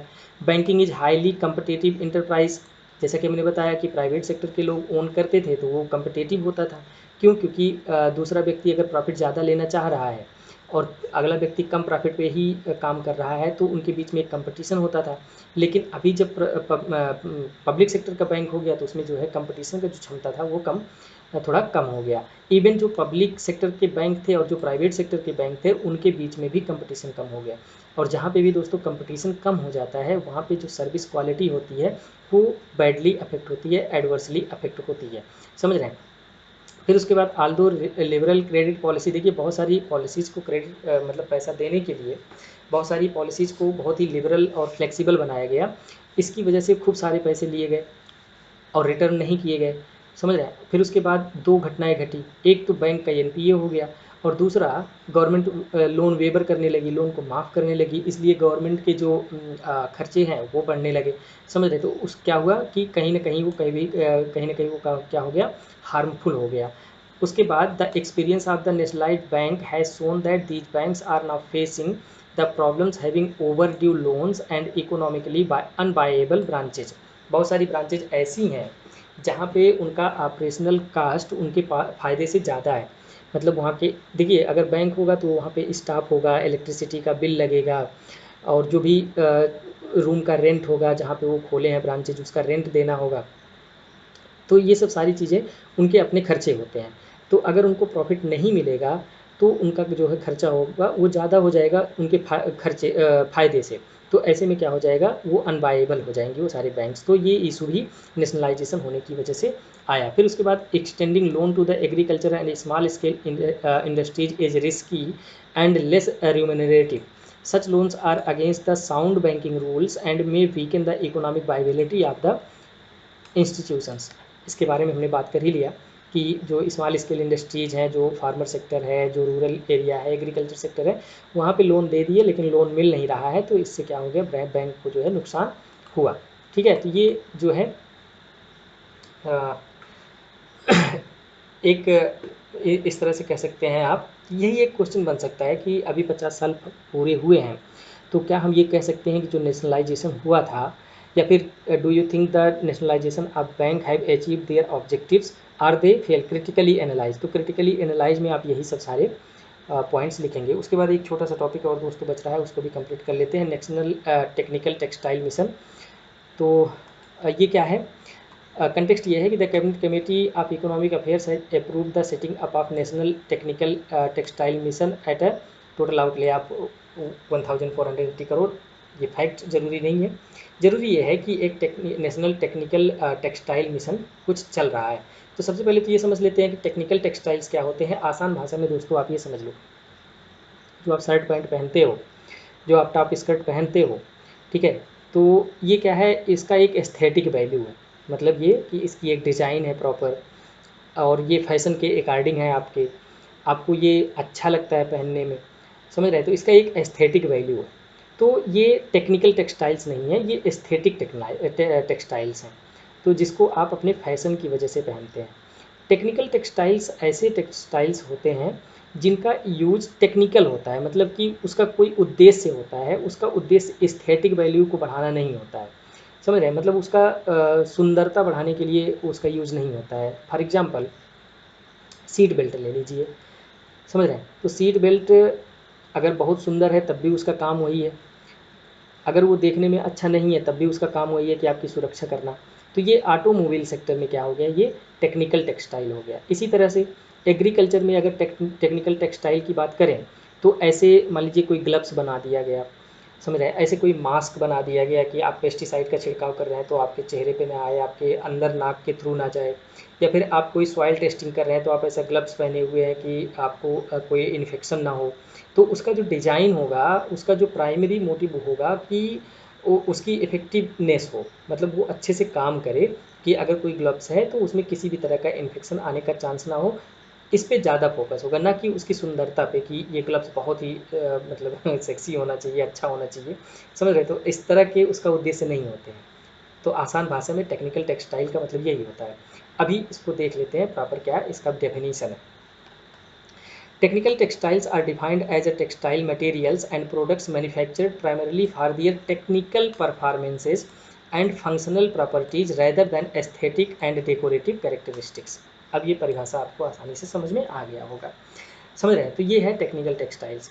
अब जो ये टेक्निकल टेक्सटाइल मिशन चल रहा है, इसका एम क्या है, उद्देश्य क्या है, to position the country as a global leader in textile technical textile and increase the use of technical textiles in the domestic market. मतलब ये कि ग्लोबल लेवल पे हमको एक्सपोर्ट भी करना है और उसके साथ साथ इसका यूज भी डोमेस्टिक मार्केट में हो या डोमेस्टिक लोग इसका यूज भी करें, ये इसका उद्देश्य है। Based on the usages there are 12 categories of the technical textiles. पहला एग्रोटेक, मतलब खेती बाड़ी में जो यूज हो रहा है। मेडिटेक, मतलब मेडिकल सेक्टर में जो टेक्सटाइल यूज हो रहा है उनका जो अभी इस तरह से देख लीजिए पीपीई किट पहन के लोग घूम रहे हैं, वो अच्छा तो नहीं लगता ना देखने में, लेकिन उसका यूज है, तो क्या हो गया, मेडिटेक हो गया। फिर उसके बाद बिल्टेक, फिर उसके बाद मोबाइल टेक ऑटोमोबाइल सेक्टर में, क्लॉथ टेक, ठीक है, ओकियोटेक, जियोटेक, पैकटेक, होम्योटेक, प्रोटेक, इंडीटेक, ठीक है, स्पॉट टेक, इसमें बहुत सारे टेक को तो मैं भी नहीं जानता, अभी स्पोर्ट टेक है तो इसको समझ सकते हैं कि आप स्पोर्ट सेक्टर में बहुत सारे, मैं भी नहीं जानता, तो अगर आप इसको जानते हैं तो आप इसको एक बार, अगर नहीं जानते हैं आप भी तो इसको एक बार सर्च कर लीजिए, मैं भी सर्च कर लूँगा, ठीक है। तो ये सब सारी चीज़ें हो गई, तो ये हो गया हमारा टेक्निकल टेक्सटाइल, समझ रहे हैं। अभी इसको उम्मीद है कि आपको ये समझ में आ गया होगा। अभी एग्जांपल के रूप में वही हमने मोबी टेक में देखा कि ये व्हीकल्स में मान लीजिए कोई सीट बेल्ट है, एयर बैग है, या फिर एयरप्लेन में आप जो एयर सीट्स हैं। जियो टेक में मान लीजिए कि कोई incidentally fastest growing sub segment use to hold back soil etc, ये सब इसके एग्जाम्पल्स हैं। तो उम्मीद है कि आपको जो टेक्निकल टेक्सटाइल है ये पूरी तरह से समझ में आ गया होगा। देखिए प्रश्न यहाँ पे यही बन सकता है कि टेक्निकल टेक्सटाइल क्या होता है और रिसेंटली गवर्नमेंट ने इसके लिए क्या किया है। तो टेक्निकल टेक्सटाइल का एकदम सीधा सा डेफिनेशन लिखिए। 12 इसके टेक्सटाइल सेगमेंट्स हैं, अगर 12 नहीं याद आ रहा है तो कुछ एग्जांपल आप बताइए ना कि there are the 12 technical textile segments such as, तो उसमें 2-3 जितने याद आ जाए आपको, उसके बाद एक्सेट्रा अपने पास है ये, तो लिख दीजिए, आपको नंबर तो मिलेगा ही, समझ रहे। तो आप पूरी तरह से गलत तो है नहीं, सही है पूरी तरह से, आप समझ रहे हैं। तो ये हो गया आपका। उसके बाद इसके जो की पॉइंट्स हैं इस मिशन के, it will be implemented for 4 years, समझ रहे, फ्राम 2021 से 21 तक, 1 से ये 4 साल के लिए 4 साल के लिए ये लागू किया जाएगा। और इसके 4 कंपोनेंट्स हैं। पहला कंपोनेंट है कि हमको रिसर्च एंड डेवलपमेंट पे फोकस करना है और इनोवेशन पे फोकस करना है। ऑब्वियसली अगर इस तरह के टेक्सटाइल्स हमको बनाने हैं तो हमको रिसर्च एंड डेवलपमेंट की ज़रूरत पड़ेगी। और दूसरा जो सेगमेंट है will be focus on the promotion and development of market for techs. Obviously अगर हम ग्लोबल लेवल पर मार्केट एक्सेस करना चाहते हैं तो हमको इसके बेचने का प्रमोशन तो करना ही पड़ेगा, ठीक है, गूगल पे ऐड तो देना ही पड़ेगा, यूट्यूब पे ऐड देना पड़ेगा। उसके बाद जो थर्ड कंपोनेंट है वो एक्सपोर्ट पे बेस्ड है, एक्सपोर्ट को प्रमोट करेगा। और जो फोर्थ है वो education training and skill development पे फोकस करेगा। तो ये इसके की पॉइंट्स हैं टेक्निकल टेक्सटाइल को लेकर के, ठीक है दोस्तों। ये हो गया हमारा टेक्निकल टेक्सटाइल मिशन। उसके बाद दोस्तों एक क्रॉप इंश्योरेंस वाला टॉपिक है, इसको भी कर लेते हैं फटाफट, उसके बाद हमारा लेक्चर खत्म हो जाएगा। तो अभी इसका कंटेक्स्ट ये है कि प्रधानमंत्री फसल बीमा योजना जो चल रही है उसमें कुछ चेंजेस किए गए हैं, तो वही हमारा कंटेक्स्ट है। तो कंटेक्स्ट में पहुंचने से पहले हम देख लेते हैं कि प्रधानमंत्री फसल बीमा योजना क्या है। हालांकि इसके बारे में आप पढ़े होंगे, लेकिन फिर भी एक रिकैप ले लीजिए तो आपको ये चीज़ें समझ में आ जाएंगी कि अभी परिवर्तन क्या किया गया है और उसका फ़ायदा क्या है, उसका बेनिफिट क्या मिल पाएगा, ठीक है। तो देखिए मानता हूँ थोड़ी सी स्पीड मेरी ज़्यादा हो गई क्योंकि लंबा क्लास हो रहा है। तो प्रधानमंत्री फसल बीमा योजना 2016 में लॉन्च किया गया था। Ministry of agriculture and welfare इसकी वेलफेयर मिनिस्ट्री थी, इसको लागू कर रही थी। ठीक है। It provides the comprehensive insurance cover against the failure of crop, thus helping in farmers stabilising the income. Farmers की इनकम को स्टेबलाइज करने के लिए ये इंश्योरेंस कवर था। इसको क्या है, इसको ये है all goods and oil seed crops and annual commerce and horticultural crops are covered. ठीक है। जिसका पास्ट जो पिछले साल का यील्ड का जो रिकॉर्ड है जिसके पास, वो सब सारे फसल इसमें कवर्ड थे। और इसका प्रीमियम ये था कि 2% खरीफ फसल के लिए, 1.5% रबी क्रॉप के लिए और 5% जो है हार्टिकल्चरल क्रॉप्स के लिए प्रीमियम था। The scheme is implemented by empanel general insurance companies. यहीं पे इशूज है दोस्तों, तो इसको ध्यान में रखिएगा कि इम्पैनल्ड मतलब गवर्नमेंट कुछ इंश्योरेंस कंपनीज को शार्ट लिस्ट करी है, वही सारी इंश्योरेंस कंपनीज इसको लागू करेंगी। ठीक है। The selection of the implementing agency is done by the concerned state government through the bidding. State government उसको सेलेक्ट करेगी और किसके आधार पर, बिडिंग मतलब बोली लगा करके। तो ये हो गया प्रधानमंत्री फसल बीमा योजना। उसके अलावा इसमें एक इसके अभी जो चेंजेस किया गया है, इसके पहले भी एक चेंज किया गया था, वो था restructured weather based crop insurance scheme. देखिए इसके पहले जो इंश्योरेंस स्कीम होती थी उसमें मान लीजिए आपने कोई चीज़ बो दिया तो उसका आपने इंश्योरेंस करवा दिया, तो ये माना जाता था कि नॉर्मल कंडीशन में होगा, तो जो नॉर्मल वेदर होता है, नॉर्मल क्लाइमेट होता है, उसके अकॉर्डिंग अगर कोई लॉस आता है, कोई फ्लड आता है, कोई ऐसी सिचुएशन आती है जिससे फ्लड लॉस क्रॉप लॉस होता है, तो आपको इंश्योरेंस कवर मिलेगा। लेकिन फिर बाद में देखा गया कि क्लाइमेट चेंज होने की वजह से अनटाइम, बिना टाइम के बरसात हो जा रही, जिससे फसल बर्बाद हो जा रही, जैसे इस बार धान की फसल बर्बाद हो गई, आप जानते हैं। जो नहीं जानते वो जान लें कि इस बार धान की फसल जो है काफ़ी बर्बाद हुई थी बारिश की वजह से। तो ऐसे जो अनसीन आप कह सकते हैं कि एविडेंसेज हैं, इवेंट्स हैं और इस तरह की घटनाएं हैं, इन सब चीज़ों को कवर करने के लिए इसके पहले एक सुधार किया गया था जिसको बोला गया था restructure weather based crop insurance scheme. ये क्या था, ये भी 2016 में लॉन्च किया गया। Ministry of agriculture and farmer welfare इसको लागू करेगा। इसका मुख्य उद्देश्य था mitigate the hardship of the insured farmer against the likelihood of the financial loss on account of anticipated crop loss resulting from the adverse weather condition. Adverse weather condition की वजह से जो उनका एंटीसिपेटेड लॉस है उसको cover करने के लिए इसको लॉन्च किया गया था, such as rainfall, temperature, wind, humidity, इन सब चीज़ों को। ठीक है। तो ये जो वेदर पैरामीटर्स थे इसको जो है प्रॉक्सी फॉर द यील्ड माना गया था और उसी को पैरामीटर बना करके कंपनसेशन को दिया जाता था। ठीक है दोस्तों, तो ये हो गया restructure weather based crop insurance scheme. उसके बाद अभी देखते हैं कि जो अभी चेंजेस किए गए हैं उसमें क्या क्या चेंजेस किए गए हैं। ठीक है। तो सबसे पहले जो allocation of business insurance companies done for the 3 years. पहले क्या था, एक बार रजिस्टर हो गया तो वो करते रहते थे, अभी ये केवल 3 ईयर्स के लिए होगा।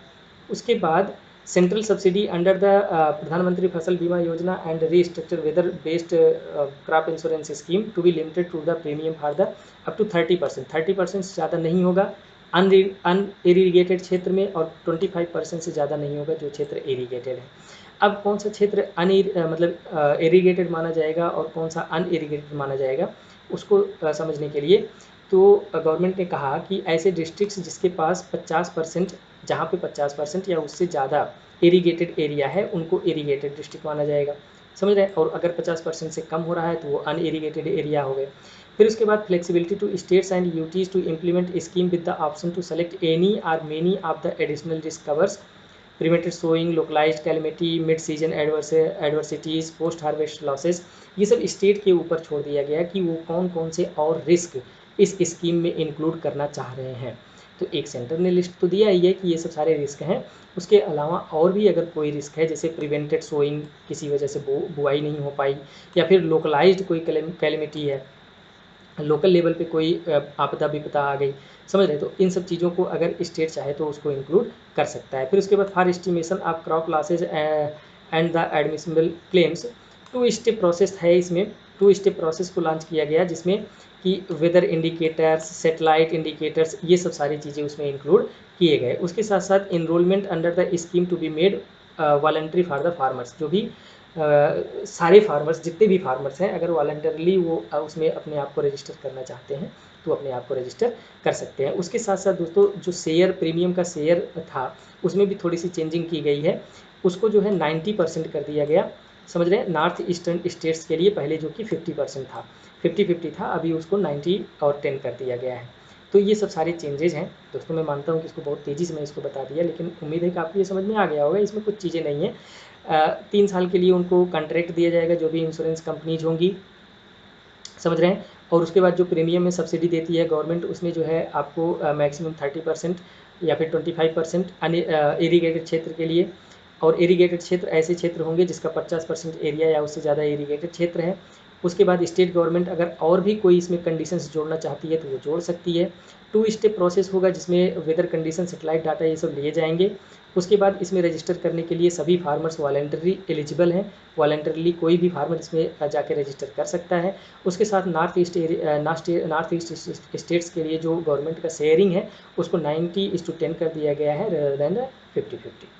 एक सांस में इतना हो गया, ठीक है। तो ये सब सारे उसके चेंजेज हैं। अब इसका जो बेनिफिट होगा दोस्तों, बेनिफिट में आप समझ ही सकते हैं कि क्या बेनिफिट हो सकता है। इसको केवल लिखने के लिए हमने यहाँ पे मेंशन कर दिया गया है।